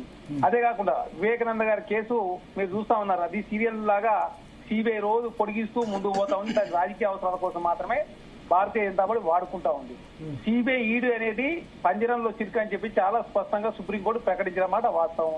అదే కాకుండా కాంగ్రెస్ ఉన్నప్పుడు చెప్పింది, పంజరంలో చిలుక అని కాంగ్రెస్ ఉన్నప్పుడు చెప్పింది. ఆ చెప్పిన జడ్జిమెంట్ వచ్చింది ఆర్ఎం లోదా 2012.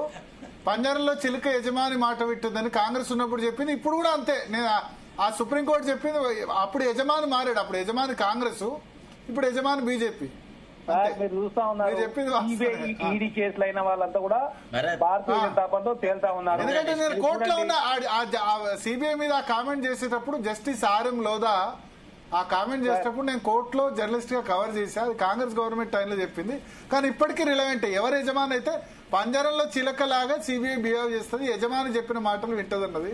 యజమాని అప్పుడు కాంగ్రెస్ ఉంటే ఇప్పుడు బీజేపీ, అంతే.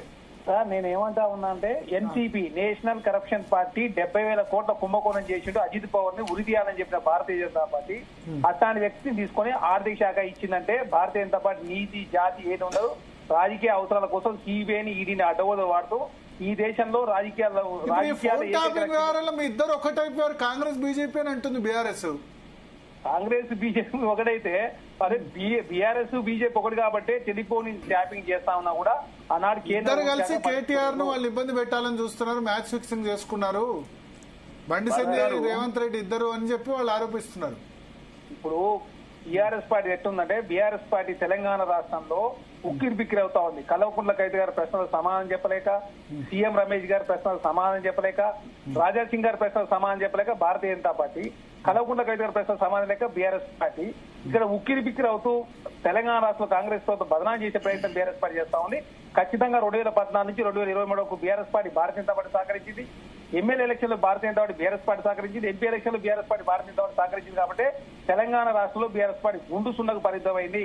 2004 నుంచి 2024 వరకు ఏనాడు కూడా లోక్సభలో ప్రాతినిధ్యం లేకుండా బీఆర్ఎస్ పార్టీ లేదు. కానీ ఈ రోజు బీఆర్ఎస్ పార్టీ గుండు సున్నా, ఓటు బ్యాంక్ 37% నుంచి 17% పడిపోయింది.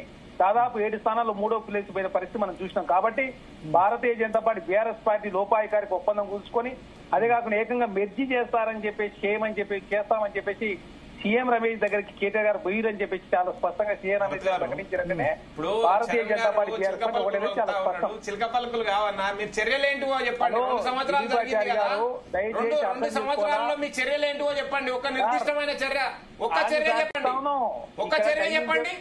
ఇవన్నీ వద్దు, కబుర్లు వద్దు. మీరు కబుర్లతో కాలయాపన చేయొద్దు. కబుర్లతో కాలయాపన చేసి తెలంగాణ సమాజం చెవులలో పూలు పెట్టద్దు. మీరు చేసిన చర్యలేంటో చెప్పండి. ఈ 2 సంవత్సరాల్లో మీరు చేసిన చర్యలేంటో చెప్పండి. మీరు మా గురించి రాజాసింగ్ గారి గురించి మాట్లాడుతున్నారు కదా, రాజగోపాల్ రెడ్డి గారి గురించి మాట్లాడండి. రాజగోపాల్ రెడ్డి గారు ఏమంటున్నారో వారి గురించి మాట్లాడండి. మీరు వారి గురించి వీరి గురించి కాదు. మీరు టెలిఫోన్ ట్యాపింగ్ జరిగిందా జరగలేదా తెలంగాణలో? మీరు రేవంత్ రెడ్డి గారి ఫోన్ ట్యాపింగ్ అయిందా అవ్వలేదా? దాని గురించి ఎందుకు సమాధానం చెప్తలేరు? దాని గురించి ఏం చర్యలు తీసుకుంటున్నారు? దాని గురించి ఎందుకు మాట్లాడతలేరు? నేను చెప్తా, అన్ని చెప్తా. ఏమి చెప్పారు? మీ దగ్గర ఏమి సమాధానాలు లేవు. మీ దగ్గర ఏ సమాధానాలు లేవు కాబట్టి మీరు ఆ పక్క ఈ పక్క తిరుగుతా ఉన్నారు. జరిసేపు ఆగితే మేము సమాధానం చెప్తాం, సిద్ధంగా ఉన్నాం. ఇది చెప్పండి బాలరాజు గారు.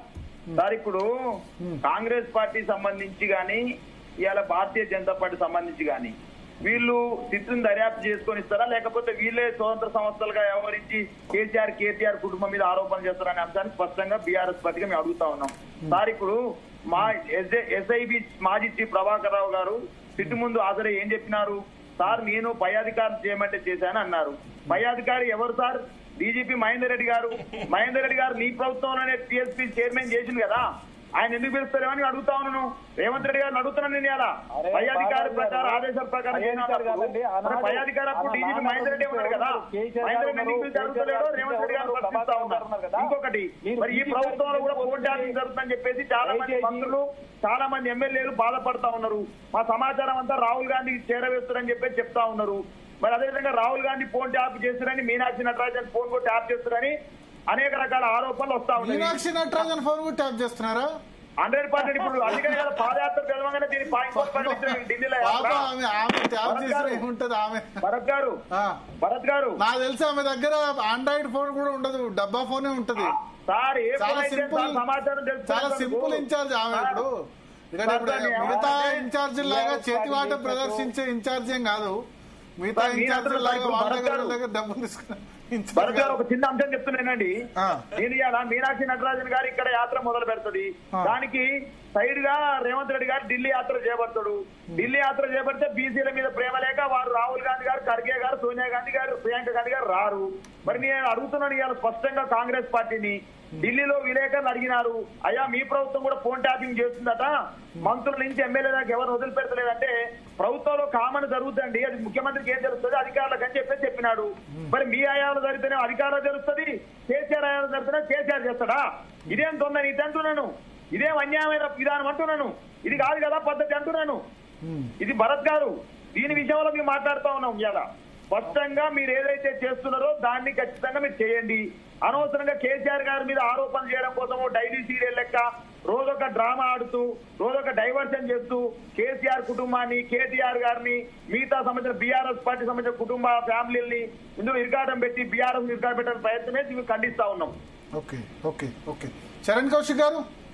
సార్ బీఆర్ఎస్ పార్టీ ఏంటంటే వాళ్ళు కాక అది ఏదైతే పెట్టుబడిదారుల ఫోన్లు కావచ్చు, ప్రతిపక్షాల ఫోన్లు కావచ్చు, వాళ్ళ పార్టీలో ఉన్న నాయకుల ఫోన్లు కావచ్చు, కుటుంబ సభ్యుల ఫోన్లు ఏ విధంగా ట్యాపింగ్ పాల్పడరో వాళ్ళలాగా మేము పాల్పడతామని చెప్పేసి కాంగ్రెస్ పార్టీ మీద బురదలే ప్రయత్నం బాలరాజు గారు చేస్తా ఉన్నారు. మేము మీనాక్షి నటరాజు గారి ఫోన్ ఎందుకు ట్యాపింగ్ చేస్తాము? తెలంగాణ రాష్ట్రంలో ఎక్కడ కూడా ప్రభుత్వము చట్టం ప్రకారం మాత్రం ముందుకు పోతుంది తప్ప చట్ట విరుద్ధంగా ఏ వ్యక్తి యొక్క ఫోను తెలంగాణ రాష్ట్రంలో ట్యాపింగ్ కేసులు అనేది చాలా స్పష్టం. దీనికి ఏ విచారణకైనా కాంగ్రెస్ ప్రభుత్వం సిద్ధంగా ఉంది. మీలాగా 6,500 విచారణ అంటే సిబిఐ విచారణకు సిద్ధంగా ఉందా సార్? సిబిఐ విచారణకు ఏ విచారణ అంటే సిబిఐ విచారణ అనేది మీకు తెలుసు. సిబిఐ ఈడీ కేసులు అయిన వాళ్ళంతా కూడా భారతీయ జనతా పార్టీలో తేలుతా ఉన్నారు. అయోధ్య మీరే కేసు 19 సంవత్సరాలు పట్టింది. అదేవిధంగా ఆంధ్ర రాష్ట్రంలో రథం దగ్ధం కేసు ఏమైందో తెలియని పరిస్థితి, వివేకానంద కేసు ఏమైందో తెలియని పరిస్థితి, సీఎం రమేష్ గారు సుజనా చౌదరి గారి మీద, హేమంత్ బిశ్వాసరావు మీద, అదే కాకుండా సువేత్ అధికారి మీద, అదే కాకుండా అజిత్ పవార్ మీద, అశోక్ చవాన్ మీద ఇన్ని కేసులు వ్యక్తులంతా కూడా చరణ్ గారు ఇప్పుడు ఎగ్జాంపుల్ చెప్తున్నారు. ఏసీబీ కేసు అయింది కదా, ఏమైంది మరి? అదెందుకు తేల్తలేదు? మీ ముఖ్యమంత్రి కడిగిన ముత్యంలాగా బయటికి రావచ్చు కదా, తొందర విచారణ పూర్తి చేసుకుని. ఏసీబీ కేసు అయింది కదా ఓటుకు నోటు కేసులా, ఎందుకు విచారణ పూర్తి అయితే లేదు? ఆ ప్రభుత్వంలో ఎందుకు విచారణ పూర్తి కాలేదు? 10 సంవత్సరాలు మీ ప్రభుత్వం వచ్చినాక 2 సంవత్సరాలు ఎందుకు కాలేదు? శరత్ గారు చెప్పాలి. శరత్ గారు మీరు కేసుల గురించి, కేసుల విచారణ గురించి భారతదేశంలో ఈ దురవస్థ ఉంది. కేసులు నత్తనడకన సాగుతానే ఉన్నాయి. సాగుతుంది, వాళ్ళకి సాగుతా ఉంది. మీరు కడిగిన ముద్దల్లాగా రావచ్చు కదా రేవంత్ రెడ్డి గారు. ఓటుకున్నట్టు కేసులో లేనే లేడు, ఆ ప్రభుత్వం కక్ష కట్టి మమ్మల్ని ఇరికిచ్చిందని చెప్పొచ్చు కదా. ఏసీబీ కేసుల నుంచి బయటకు వచ్చి ఎందుకు కంప్లీట్ అయితే లేదండి? మీ యొక్క చిన్న కేసు ముఖ్యమంత్రి స్థాయిలో ఉన్న కేసు ఎందుకు కంప్లీట్ అయితే లేదండి? మీరు ఉట్టిగానే ఊరికనే పట్టగాల్సి మీదేయకండి. ఈ ప్రభుత్వం కాదు, ఆ ప్రభుత్వం కాదు, అన్ని కేసులు అట్లే ఉన్నాయి, నత్తనడకనే సాగుతా ఉన్నాయి. ఎందుకంటే కేసుల సంఖ్య విపరీతంగా ఉంది, జడ్జిల సంఖ్య తక్కువ ఉంది. దానివల్లనే ఈ దుస్థితి వచ్చింది ఆ న్యాయ వ్యవస్థ లోపల. శరత్ గారికి స్పష్టంగా తెలుసు ఆ విషయము. ఈ ప్రభుత్వం కాదు, ఆ ప్రభుత్వం కాదు, ఒత్తిడి ఎంత ఉందో కేసుల పైన అని చెప్పి మేమేదో కేసులు పెడతాము, దాని మీద విచారణ పూర్తి కాలేదని చెప్తా ఉన్నారు కదా. వాషింగ్ పౌడర్ నిర్మా గురించి మాట్లాడాలి కదా భారతీయ జనతా పార్టీ. బండి సంజయ్ గారు వాషింగ్ పౌడర్ నిర్మా గురించి మాట్లాడితే చాలా సంతోషం. అయ్యా సీఎం రమేష్ మాట్లాడతారు. ఇప్పుడు కాంగ్రెస్ ప్రభుత్వం ఉంది, బాలరాజు గారు కాంగ్రెస్ ప్రభుత్వం ఉంది కాబట్టి మీ ఆటలు సాగుతా ఉన్నాయి, మీరు అన్ని మాట్లాడతారు. ఏం చేసినావు? నువ్వా మాట్లాడేది? ఇవాళ పెగాసిస్ పేరుతోటి దేశంలో ఎట్లా స్పైవేర్ పెట్టి ఎట్లా ఇబ్బంది పెట్టినావో దేశవ్యాప్తంగా చూసారు భారతీయ జనతా పార్టీ వ్యవహారాన్ని. ఈ రాష్ట్రంలో కూడా చూస్తా ఉన్నాము.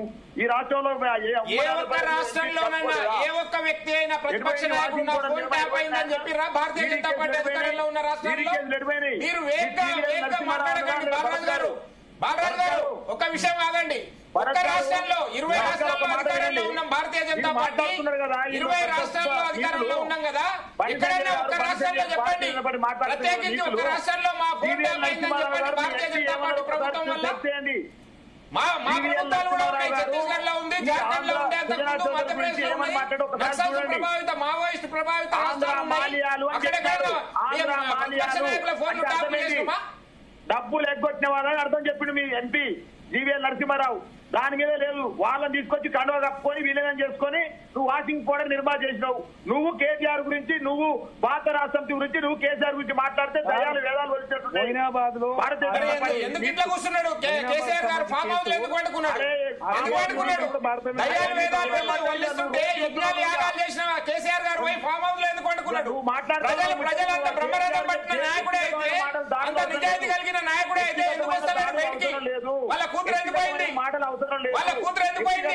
ఇతర కేసులో ఏం స్వాతంత్ర సమరయోధుడు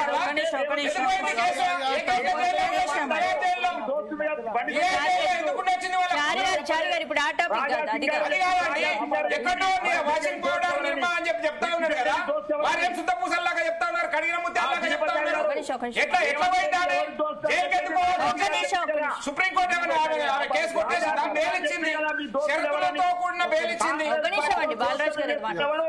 భారతీయ జనతా పార్టీ సమస్య నేతలు ఎవరో చెప్పాలి. రాజాసింగ్ గారు చెప్పినట్టు, రాజాసింగ్ గారు విమర్శ చేసినారు. కవిత ఏం చెప్తుందో చెప్పండి, కవిత గురించి ఏం చెప్తారో చెప్పండి, సమాధానం అంటగా అవుతా ఉన్నారని ఎవరో చెప్పు, దమ్ము ధైర్యం ఉంటే. కవిత గారి గురించి సమాధానం చెప్పు ముందు. కవిత గారి గురించి సమాధానం చెప్పే ధైర్యం లేదు మీకు. ముఖం సాధించుకుంటూ ఉన్నారు. ఒక ఆడబిడ్డ సంధించిన ప్రశ్నలకు సమాధానం చెప్పలేకపోతున్నారు. జగదీశ్వర్ రెడ్డి గారి గురించి కామెంట్ చేసింది డైరెక్ట్ గా లిల్లీపుట్ నాయకుడు అని చెప్పింది. నేను బండి సంజయ్ గారిని హోంశాఖ సహాయ మంత్రి అడుగుతున్నా, ఎవరో చెప్పు కుమ్మక్కైన వాళ్ళు. మీరు కాంగ్రెస్ కుమ్ముక్కైంది, అందుకనే ఈ ఆటలు సాగుతా ఉన్నాయి తెలంగాణ సమాజంలో.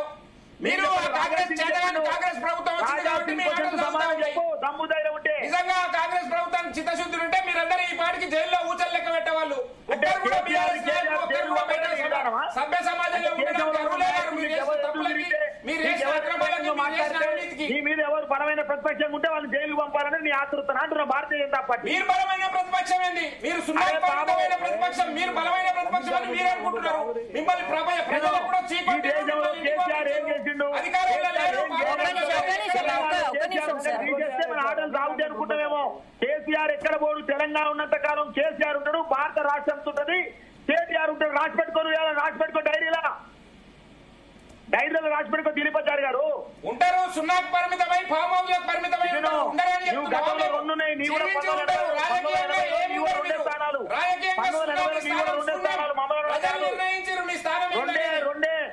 రెండే కప్పుడు కూడా గట్టే కేసీఆర్ మళ్ళా వస్తాడు.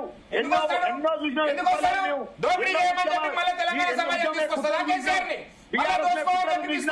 అనేక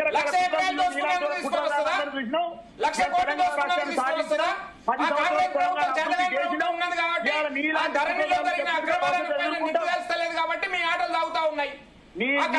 దమ్ము ధైర్యం ఉంటే నీ దోస్తు మీద కొట్టాడు. నీ దోస్తు చెప్తుండే కదా, ఏమని చెప్తుండు?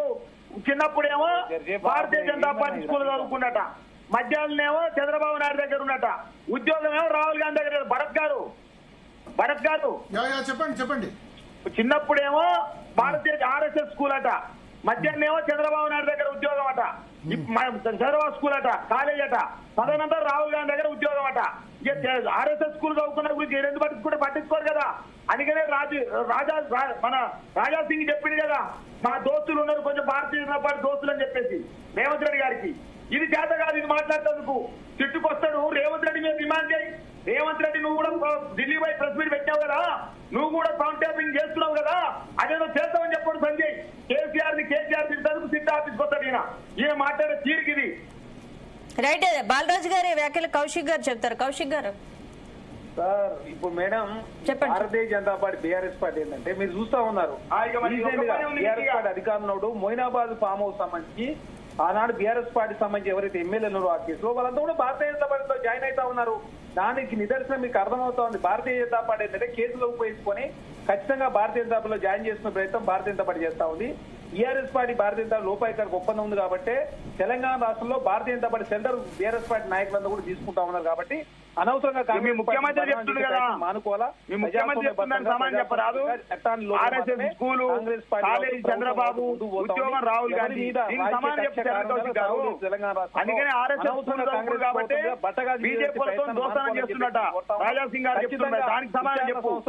రాష్ట్రంలో పారదర్శకంగా ముందుకు పోతా ఉన్నాయి.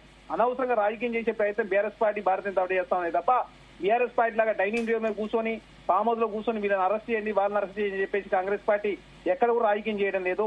చట్టం ప్రకారం మాత్రమే సిట్ విచారణ జరుగుతా ఉంది, ఏసీ విచారణ జరుగుతా ఉంది, కమిషన్ విచారణ జరుగుతా ఉంది తప్ప వాళ్ళలాగా కేసులను చూపించి భారతీయ జనతా పార్టీ లాగా బీఆర్ఎస్ పార్టీ నాయకులను జాయిన్ చేసుకుంటూ దేశంలో మిగతా పార్టీ నాయకులను జాయిన్ చేసుకునే ఉద్దేశం కాంగ్రెస్ పార్టీ లేదు. ఖచ్చితంగా చట్టం ప్రకారం మాత్రం చర్యలు తీసుకుంటారు. కొన్ని రోజులు లేట్ అయినా కూడా ఖచ్చితంగా చట్టం ప్రకారం ఖచ్చితంగా బాధ్యతమైన చర్యలు తీసుకునే ప్రయత్నంలో కాంగ్రెస్ కోసం ముందుకు పోతుంది తప్ప వాళ్ళలాగా రాజకీయ అవసరాల కోసం మేము కేసులను వాడుకోవడం లేదని చాలా స్పష్టం. అనవసరంగా రాజకీయం చేసే ప్రయత్నాన్ని మానుకోవాలా. తెలంగాణ రాష్ట్రంలో ప్రజాస్వామ్యం బతికుండాలని చెప్పి కాంగ్రెస్ పార్టీ కోరుకుంటా ఉంది. అంటే శరత్ గారు ఇప్పుడు మీరు చెప్పినట్టు జడ్జీలు అధికారులు సహా దాదాపు 5-6 వేల మందిని ఫోన్ ట్యాప్ అయ్యాయనే ఆరోపణలు ఇంత జరుగుతున్నా కూడా కేంద్ర ఇంటెలిజెన్స్ గుర్తించలేదనుకోవచ్చా? అదే మేడం, ఆనాడు TRS party Bharatiya Janata party సహకరించింది. Sarath గారు మాట్లాడక మీ దగ్గరకు వస్తాను. శరత్ గారు మేడం 2014 నుంచి 2023 వరకు భారతీయ జనతా పార్టీ తెచ్చిన బిల్లులన్నీ కూడా బీఆర్ఎస్ పార్టీ సహకరించింది కాబట్టి రాష్ట్రపతి, ఉపరాష్ట్రపతి, రాజ్యసభ వైస్ చైర్మన్, అదే కాకుండా డిమానిటేషన్, 370 ఆర్టికల్, ట్రిపుల్ తలాకు, ఇట్లా భారతీయ జనతా పార్టీ తెచ్చిన బిల్లులన్నీ కూడా అసెంబ్లీ ఎలక్షన్ లో ఆపాలా? మీరు ఎందుకు అనవసరంగా ఏందండి నాకు అర్థం కాదు. చరణ్ గారు మీరు సుప్రభాతం ఎందుకు చదువుతా ఉన్నారు? ఎప్పటికి ఇదే సుప్రభాతమా? ఇంకోటి లేదా? ఇంకోటి మాట్లాడడానికి రాదా మీకు? మీ దగ్గర ఏం సబ్జెక్ట్ లేకపోతే ఇంకొకటి రానే రాదా మీకు? మీ నోట్లకెళ్ళి డిమానిటైజేషన్, గదే జిఎస్టీ, గదే రైతు చట్టాలు, వాటి గురించే మాట్లాడతారా? ఇంకోటి మాట్లాడరా? ఇప్పుడు టెలిఫోన్ ట్యాపింగ్ గురించి మాట్లాడంటే ఏదో మాట్లాడతావు. మీరు ఎందుకు నన్ను డిస్టర్బ్ చేస్తారు? మీకు ఏం మాట్లాడడానికి వస్తుందని మాట్లాడతారు? ఒకటే మాట్లాడుతా ఉన్నారు? మిమ్మల్ని అడుగుతున్నది ఏంది, మీరు మాట్లాడుతున్నది ఏంది? ఒక నిమిషం మాట్లాడు దిలీప్ గారు. మీరు మాట్లాడుతున్నది, మీరు అడుగుతున్నది అంశం ఏంది? వారు మాట్లాడుతున్న అంశం ఏంటండి? శరత్ గారితో మాట్లాడుతా ఉంటే ఆయన అవుతా ఉన్నాడు. బుకాయిస్తే మేము భయపడం. దయచేసి మమ్మల్ని ఇబ్బంది పెట్టొద్దు. మేము ప్రజాస్వామ్యబద్ధంగా మీరు మాట్లాడుతున్న మీరు డెమోక్రటిక్ వేలో కాముకుంటే మీరు మధ్యలో డిస్టర్బ్ చేస్తారు. చెప్పండి కంప్లీట్ చేయండి. చెప్పండి. 2014 నుంచి 2023 BRS party Bharatiya Janata party సహకరించింది. ఎమ్మెల్యే ఎలక్షన్ లో Bharatiya Janata party BRS party సహకరించింది. 2024 జరిగినటువంటి ఎంపీ ఎలక్షన్ లో బీఆర్ఎస్ పార్టీ 37% ఓటు బ్యాంక్ 17% పరిమితమైంది. 2004 బీఆర్ఎస్ పార్టీ 5 ఎంపీలు, 2009 2 ఎంపీలు, 2014 11 మంది, 2019 9 మంది. ఈ రోజు గుండు 7 స్థానాల్లో డిపాయిడ్ పోయిందంటే Bharatiya Janata party BRS party గుండు గుత్తగా అమ్ముడు పోయిన మాట వాస్తవం. ఎమ్మెల్యే ఎలక్షన్ లో Bharatiya Janata party BRS party సహకరించింది. ఎంపీ ఎలక్షన్ లో భారతీయ జనతా పార్టీకి బీఆర్ఎస్ పార్టీ సహకరించింది. దేశంలో భారతీయ జనతా పార్టీ కేసీఆర్ గారిని ఓడగొట్టినాం, రేవంత్ రెడ్డి గారిని ఓడగొట్టినాం. అది అర్థమైతలేదు. వీళ్ళకి అర్థమవుతుందా? కామారెడ్డిలో ఎవరు ఓడిపోయినారండి? ఎవరిని ఓడగొట్టారు? కేసీఆర్ ఓడగొట్టినాం, రేవంత్ రెడ్డి గారిని ఓడగొట్టినాం. దాని గురించి చెప్పండి ఏమైనా ఉంటే మీ దగ్గర. ఉట్టిగా వారికి వీరు అమ్ముడు పోయారు, వీరు వారికి అమ్ముడు పోయారు, వారితో కుమ్ముకాయరు, వీళ్ళతో కుమ్ముకాయరు. మీరు రేవంత్ రెడ్డి గారిని ఓడగొట్టినాము, కేసీఆర్ గారిని ఓడగొట్టినాం, మేమే కదా. మీరు మాట్లాడి మీరు అనవసరం ఏందండి, నాకు అర్థం కాదు. ఒక్కటన్నా వాస్తవం మాట్లాడుతున్నాడా? ఒక్క వాస్తవం మాట్లాడండి, నేను మాట్లాడడానికి సిద్ధంగా, వినడానికి సిద్ధంగా ఉన్నా. ఒకటంటే ఒక వాస్తవం మాట్లాడడానికి రాదు, మీరు అన్ని అవాస్తవాలు. ఒక్క నిమిషం ఆగండి మీరు. మేడం జర కంట్రోల్ చేయండి మేడం ప్లీజ్. ఎందుకంటే ఇబ్బంది పెడితే అంత ఒప్పుకుంటే ఏం రాదు. ఇప్పుడు దయచేసి భారతీయ జనతా పార్టీ దేశంలో ఈడీ, సిబిఐ, ఇన్కమ్ ట్యాక్స్ అడ్డగోలుగా వాడుతూ ఈ దేశంలో రాజకీయంగా పబ్బం గడుపుకునే ప్రయత్నంలో భారతీయ జనతా పార్టీ ముందుకు పోతా ఉంది. ఆనాడు BRS party Bharatiya Janata party సహకరించు కాబట్టి వాళ్ళు లోపాయకర ఒప్పందంలో భాగంగా. కౌశిక్ గారు, ఇప్పుడు సిట్ విచారణపై అనుమానాలు ఉన్నాయని విపక్షాలు మొదటి నుంచి కూడా ఆరోపిస్తున్నాయి కదా, మరి సిబిఐకి అప్పగించే అవకాశం ఉంది. దీనికి ఎందుకు అప్పచెప్పాలా మేడం? సిబిఐ ఏం తెలిసింది? సిబిఐ ఈ దేశంలో భారతీయ జనతా పార్టీ అధికారులకు వచ్చిన ఎంతమంది అరెస్ట్ చేశారు? ఇంకా సిబిఐ కేసులు, ఈడీ కేసులు అందరూ కూడా భారతీయ జనతా పార్టీలో షెల్టర్ తీసుకుంటా ఉన్నారు, భారతీయ జనతా పార్టీలో జాయిన్ అవుతా ఉన్నారు. భారతీయ జనతా పార్టీ కాబట్టి దయచేసి భారతీయ జనతా పార్టీ ఈ దేశంలో వాస్తవమో మేము అన్నిటి మీద చర్చ సిద్ధంగా ఉన్నాం. ప్రజాస్వామ్యబద్ధంగా ఉన్నటువంటి ఏదైతే ఎలక్షన్ కమిషన్ కూడా ఏకంగా ఓట్ల చోరికి ఎలక్షన్ కమిషన్ భారతీయ జనతా పార్టీ పాల్పడ్డమాట వాస్తవం. మొన్న 2024 అదేవిధంగా ఏ విధంగా జరిగిందో సూటిగా అడుగుతున్న రేవంత్ రెడ్డి గారు ఎట్లా అధికారంలోకి వచ్చారు? ఓట్ల చోరీతోనే వచ్చిర్రా ఎమ్మెల్యే ఎలక్షన్లలో. అదే కాకుండా ఇప్పుడు బీహార్ లో 63. ఒక్క నిమిషం కౌశిక్ గారు, ఒక్క నిమిషం మళ్ళీ వస్తాను. కౌశిక్ గారు, శరత్ గారు మీరు చెప్పండి. అట్లా కాదమ్మా, వీళ్ళు రాజకీయ అవసరాల కోసమని వీళ్ళ స్టాండ్ మారుస్తారమ్మా, అంతే తప్ప ఇదంతా పొలిటికల్ ఆపర్చునిజం. మీరు ఒక్క చిన్న ఇన్సిడెంట్ చెప్తానండి. ఓటుకు నోటు కేసులో మన తెలంగాణ రాష్ట్రంలో ఆ ఎంక్వైరీ జరిగితే న్యాయం జరగదు, వేరే చోట పోతే బాగుంటుంది, ఏసీబీ అధికారులందరూ కేసీఆర్ చెప్పు చేతుల్లో ఉన్నారు అని అప్పుడు రేవంత్ రెడ్డి వాదించేవాడు. ఆ తర్వాత ప్రభుత్వం మారిన తర్వాత జగదీష్ రెడ్డి గారేమో అసలు ఈ రాష్ట్రంలో ఎంక్వైరీ జరిగితే సరిగా జరగదు, ఏసీబీ రేవంత్ రెడ్డి చెప్పు చేతుల్లోనే ఉంది, ఇతర రాష్ట్రాలకు పోతే బాగుంటుంది అని అన్నారు. ఎట్లయితే తమిళనాడులో జయలలిత కేసుని మన కర్ణాటకకు పంపించినారో అట్లనే ఆ ఏసీబీ కేసును వేరే చోటికి పంపిస్తే అది మీరు ఫాస్ట్ గా జరిగే అవకాశం ఉంటదమ్మా. ఇది వాస్తవమైన విషయం. అయితే ఇప్పుడు చూడండి, మీరు సెంట్రల్ గవర్నమెంట్ లో ఎప్పుడైతే సుప్రీంకోర్టులో ఈ కేసు విచారణకు వచ్చిందో బీజేపీ ఏమన్నది, మాకేం అభ్యంతరం లేదు, మీరు ఆదేశం ఇస్తే మేము ఇతర రాష్ట్రాలలో కూడా ఈ ట్రయల్ చేయించుకోవడానికి మాకు అభ్యంతరం లేదు అని సెంట్రల్ గవర్నమెంట్ అన్నది. స్టేట్ గవర్నమెంట్ ఏమో లేదు, తెలంగాణ రాష్ట్రంలోనే న్యాయ వ్యవస్థ అంతా బ్రహ్మాండంగా ఉంది, ఇక్కడే జరపాలా అని వాళ్ళు అన్నారు. అంటే వీళ్ళు అధికార పార్టీలో ఉన్నప్పుడు, అధికారంలో ఉన్నప్పుడు ఒక రీతిగా, అధికారంలో లేనప్పుడు ఇంకో రీతిగా మాట్లాడతారమ్మా. రెండోది ఏంటంటే, ఈ ఏసీబీ కేసులో ఈ వ్యవహారం అంతా జరిగినప్పుడు ఐ వాజ్ దేర్, ఎందుకంటే అప్పుడు నేను గవర్నమెంట్ లోనే ఉండేది, ఆ విభాగాలను నేను చూసిన కాబట్టి నిజాయితీ గల ఆఫీసర్లకి ఎవరికి ఏ అవకాశం రాదమ్మా. రాజకీయాల్లో ఎవడు అధికారంలో ఉంటాడో వాడికే ఇట్లాంటి ఈ ఆఫీసర్లను తీసుకువచ్చేసేసి వాళ్లను పెట్టి రాజకీయ పబ్బం గడుపుకుంటా ఉన్నారు తప్ప ఇతరత్రం లేదు. ఏది ఏమైనా ఓటుకు నోటు కేసు అతి త్వరితగతిన విచారణ, దానిలో ఇన్వెస్టిగేషన్ కంప్లీట్ అయిపోవాలా, ఆ ట్రయల్ కంప్లీట్ అవ్వాలా, దోషులు ఉన్నారా లేదా అనేది తేలాలి. ఇది మీరు నన్ను అడిగిన ప్రశ్నకు ఎందుకు ఓటుకు నోటు కేసు ఇంకా డిలే అవుతుంది అని అంటే, ఇది అంతా వీళ్ళు అందరూ ఒకటే, అసలు యాక్చువల్లీ అంటే ఒక రకంగా చూస్తే చాటుకు కిషన్ రెడ్డికి రేవంత్ రెడ్డికి మధ్య బంధుత్వం ఉన్నది, కొలాబరేషన్ ఉంది. దీన్ని ఎవడు కాదంటాడు? ఏం కొలాబరేషన్ ఉంది సరే శరత్ గారు? ఏం కొలాబరేషన్ ఉంది శరత్? అన్నిట్లలో ఉంది. ఒక్కటే అసలు ఆయన గెలుచునా? మొన్న సికింద్రాబాద్ లో గెలవకపోవు సార్. ఎవరు గెలిపించారు? నాగేందర్ ను పెట్టకపోతే, దానం నాగేందర్ పెట్టకపోతే అని అంటే దానం నాగేందర్ గారు బీఆర్ఎస్ కి వెళ్ళొచ్చి కాంగ్రెస్ టికెట్ తీసుకొని నిలబడితే దానం నాగేందర్ కు కేసీఆర్ కి కిషన్ రెడ్డి గారికి ఏం సంబంధం అండి? ఒప్పందము అదే కదా. చాలా అవకాశవాద రాజకీయాలకు పరాకాష్ట. దానం నాగేందర్ కు బీఆర్ఎస్ పార్టీ ఎమ్మెల్యేకు కాంగ్రెస్ పార్టీ టికెట్ ఇవ్వడం ఇక ఇంతకంటే నీచమైన. అది ఎవరు చేశారు నీచమైన రాజకీయం? కాంగ్రెస్ పార్టీ చేసింది, బీఆర్ఎస్ పార్టీ చేస్తలు చూసింది. దానికి భారతీయ జనతా పార్టీకి ఏం బాధ్యత అండి? మీరు మోకాలకు బోడిగుండుకు ముడిపెట్టి మాట్లాడితే ఎట్లా శరత్ గారు? ఎట్లా అండి? ఎట్లా తెచ్చుకుంటామండి? దానం నాగేందర్ గారు ఏమైనా చిన్న వ్యక్తి అండి? ఆయన మంత్రిగా చేసిండు, 3 మాటలు మా ఎమ్మెల్యేగా చేసిండు. ఎట్లా చేస్తారండి మీరు? భలే చెప్తారు. రేవంత్ రెడ్డి పట్ల మీకు సాఫ్ట్ కార్నర్. ఏం సాఫ్ట్ కార్నర్ లేదు. మీరు అనుకుంటున్నారు సాఫ్ట్ కార్నర్ అని చెప్పి. ఎందుకు సాఫ్ట్ కార్నర్ ఉంటదండి రేవంత్ రెడ్డి గారు? రేవంత్ రెడ్డి గారికి ఎందుకు సాఫ్ట్ కార్నర్ ఉంటది? ఆయన మా మీద పొద్దున లేస్తే అక్కసున్నాడు. చారి గారు ఒక నిమిషం, బాలరాజు గారు చెప్పండి, ఏదో చెప్తున్నా. మేడం నేను ఏమంటున్నంటే, ఇప్పుడు దిలీపాచారి గారు ఎంత గొంతు దించుకొని మొత్తుకున్నా ఇవాళ రాజా సింగ్ గారు చెప్పినటువంటి సమాధానం, గోషామాల్ ఎమ్మెల్యేగా మీ పార్టీలో ఉండి భారతీయ జనతా పార్టీకి సంబంధించినటువంటి కొంతమంది సీనియర్ కీలకమైన నేతలు రేవంత్ రెడ్డి గారితో అంటకాగుతా ఉన్నారు. వాళ్లకు ఈ రాష్ట్రంలో భారతీయ జనతా పార్టీని అధికారంలో తీసుకురావడం ఇష్టం లేదు, రేవంత్ రెడ్డి గారు చల్లగా ఉంటే చాలు అనే అంశాన్ని చెప్పిరా చెప్పలేదు ఒకసారి దిలీపాచారి గారు చెప్పండి. చెప్పండి మీరు. సమాధానం చెప్తాను. సమాధానం చెప్పాలి అక్క. అన్న ఒక్క నిమిషమే నేను సమాధానం చెప్తా. రాజాసింగ్ గారు మాట్లాడిన మాటలకి మేము సమాధానం చెప్తాం. ఒక్క నిమిషము. ఎవరితో అంటగాగుతున్న అంశము. ఇప్పుడు కవిత గారు ఒక ఆరోపణ చేసిండ్రు. కవిత గారికి ఏమైనా సమాధానం చెప్పగలుగుతారా మీరు? స్పందిస్తున్నారా కనీసము? కవిత గారి గురించి స్పందిస్తున్నారా కనీసము? ఎవరిపైన ఇప్పుడు కాంగ్రెస్ పార్టీలో రాజగోపాల్ రెడ్డి గారు ఉన్నారు, ఆయన పొద్దున లేస్తే మాట్లాడుతూ ఉన్నారు. దాని గురించి స్పందిస్తున్నారా వాళ్ళు? కవిత గారి గురించి మీరు స్పందిస్తున్నారా? పార్టీకి వ్యక్తి ఏదైనా మాట్లాడతారు. దాని గురించి మమ్మల్ని సమాధానం చెప్పమంటే దిలీప్ గారు సమాధానం చెప్తాం. ఆగండి ఒక నిమిషం. మేడం చెప్పండి మేడం చెప్పండి.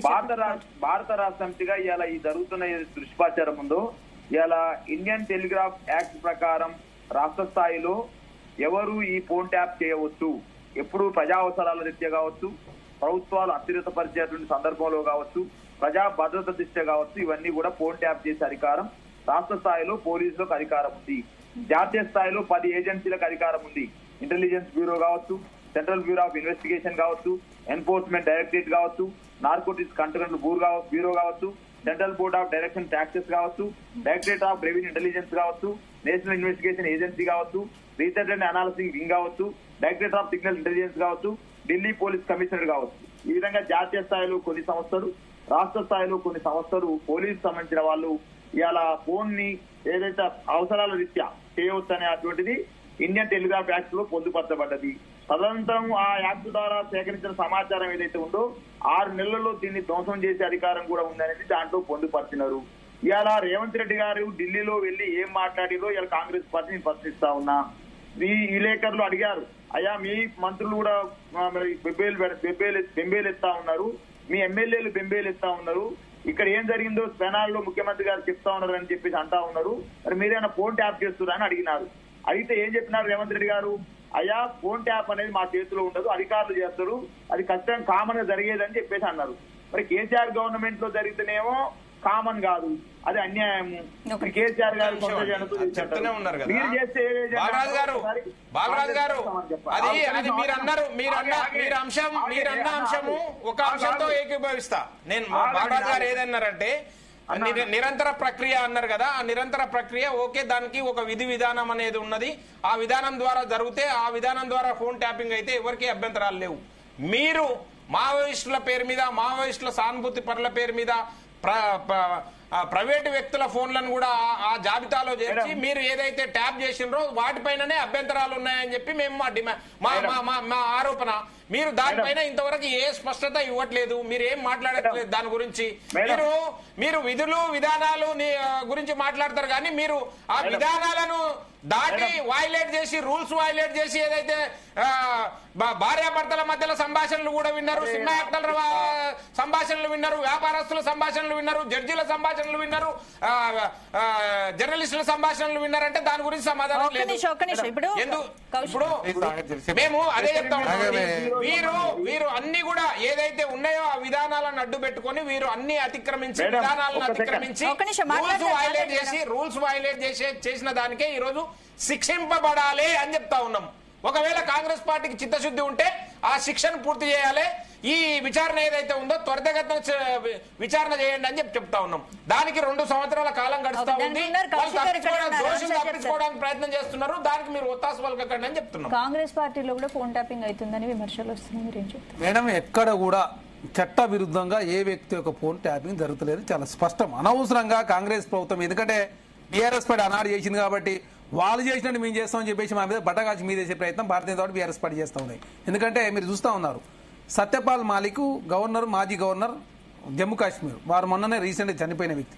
వారు ఆనాడు పుల్వామా బాలకోడు సంబంధించి ఆనాడు కావాలనే మన తప్పుదే మూలంగా మాత్రం జరిగిందని చెప్పి చాలా స్పష్టంగా మాట్లాడితే వారి మీద సిబిఐ కేసు అయింది. భారతీయ జనతా పార్టీ ఎవరికైనా వాళ్ళ వ్యతిరేకంగా మాట్లాడితే ఈడీ సిబిఐని ఉసుగొలుపుతూ ఈ దేశంలో ప్రజాస్వామ్యం లేకుండా చేసుకునే ప్రయత్నం భారతీయ జనతా పార్టీ చేస్తా ఉంది. భారతీయ జనతా పార్టీ అసలు నైతికత లేదు, ఎందుకంటే ఈ దేశంలో Bharatiya Janata party CBI ED case అని అందరూ కూడా భారతీయ జనతా పార్టీలో జాయిన్ అవుతా ఉన్నారు, రాజకీయంగా వాడుకునే ప్రయత్నం భారతీయ జనతా పార్టీ చేస్తుంది. తెలంగాణ రాష్ట్ర కాంగ్రెస్ ప్రభుత్వం ఎక్కడ కూడా కవ్వింపు చర్యలు మేము పాల్పడతలేదు, ప్రజాస్వామ్యం బతుకుండాలని చెప్పి కాంగ్రెస్ పార్టీ. ఇప్పుడు కేసీఆర్ కు వ్యతిరేకంగా సిట్ దగ్గర ఆధారాలు ఉంటే ఎందుకు బయట పెట్టడం లేదని బండి సంజయ్ మేడం ఇక్కడ బండి సంజయ్ గారు ఏం చెప్పారు అంటే అసలు ఎవరిని అరెస్ట్ చేసినా అన్నాడు. రాధాకిషన్ రావు గారు అరెస్ట్ చేశారు, ప్రభాకర్ రావు గారు అరెస్ట్ చేశారు, భుజంగరావు గారు అరెస్ట్ చేశారు, ప్రణీత్ రావు గారు అరెస్ట్ చేశారు, తిరుపతి ఆగానే చాలా ఇంకోటి ఆగని చెప్తున్నా. భారతీయ ఎంత మాట్లాడతావు మరి? విజయమాల్య గారు విదేశాలు నేను తీసుకొచ్చిరా మీరు?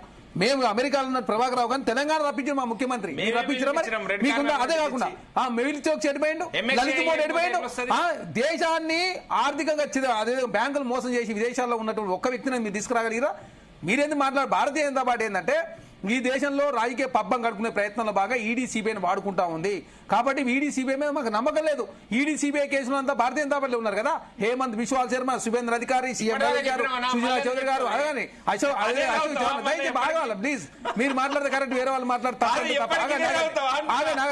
ఇదొకరే కాదు, దేశంలో ర్యాండమ్ గా నేను చాలా చెప్పగలుగుతాం.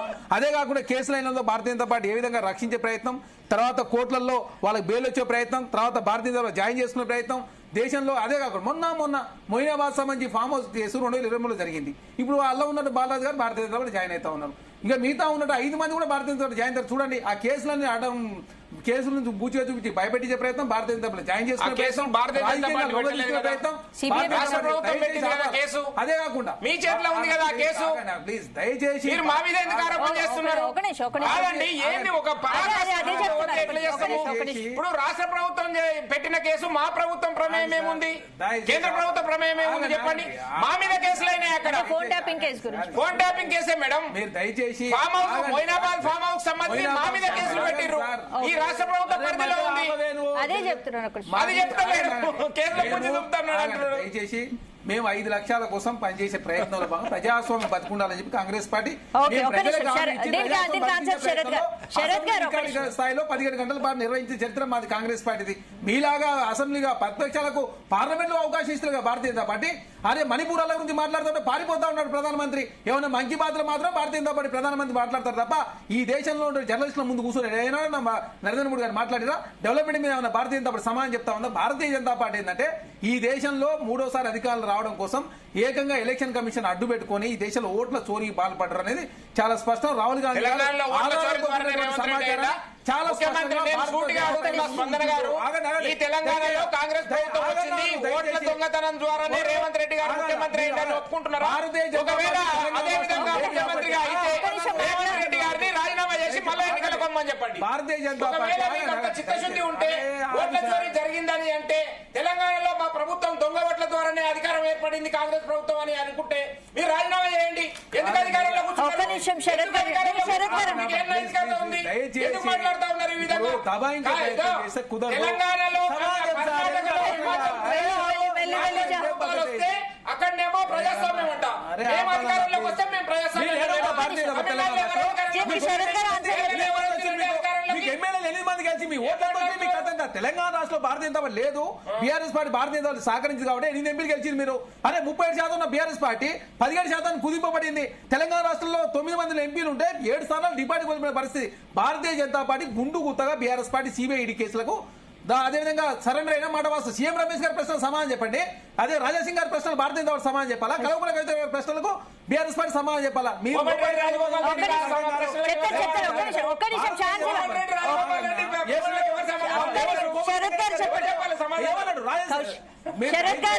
మీరు ఓట్ల చోరీ పాల్పడేది మీరే. కౌశిక్ గారు మళ్ళీ ఛాన్స్ ఇస్తాను మీకు. శరత్ గారు చెప్పండి. శరత్ గారు దయచేసి అసలు అమ్మా ఇప్పుడు రాష్ట్రంలో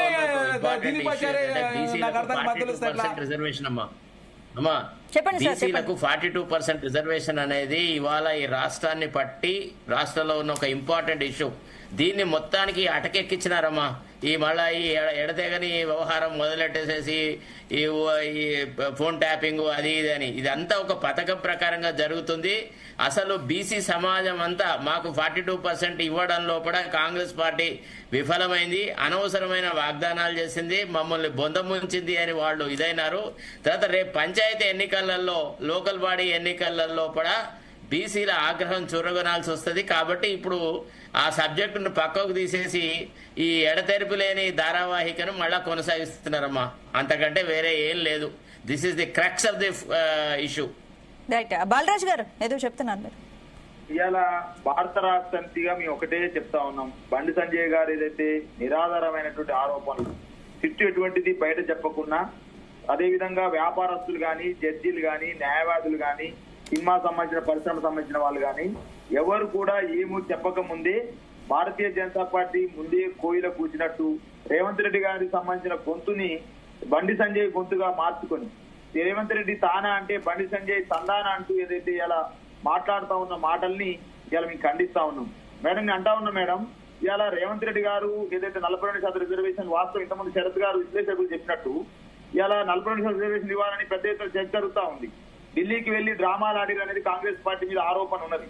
అదే క్రమంలో ఎప్పుడైతే ఢిల్లీలో వీళ్ళు చేయలేకపోయినరో, ఢిల్లీలో వీళ్ళు రాష్ట్రపతి అపాయింట్మెంట్ కూడా సాధించలేకపోయినరో, ఆ ధర్నాకు కనీసం సోనియా గాంధీ, రాహుల్ గాంధీ, ప్రియాంక గాంధీ, ఖర్గే జాతీయ అధ్యక్షుడిగా రాలేకపోయినరో దాన్ని కప్పిపుచ్చుకోవడం కోసం మళ్ళొక సెన్సేషనల్ డ్రామాకు తెరదీసిర్రు. దానిలో భాగస్వామ్యం బండి సంజయ్ గారు. ఇప్పుడు రేవంత్ రెడ్డి గారు తానా అంటే బండి సంజయ్ గారు తందాన అంటూ పెద్ద ఎత్తున ర్యాలీ చేసుకుని బయలుదేరడం ఏంటంటే సిట్టు మిమ్మల్ని పిలిచింది. పోయి విచారణ సంబంధించి చెప్పండి మీరు ఏం ఆరోపణలు ఉన్నాయో, మీకు ఫోన్ ట్యాప్ అనేది చెప్పాల్సిన అవసరం ఉంది.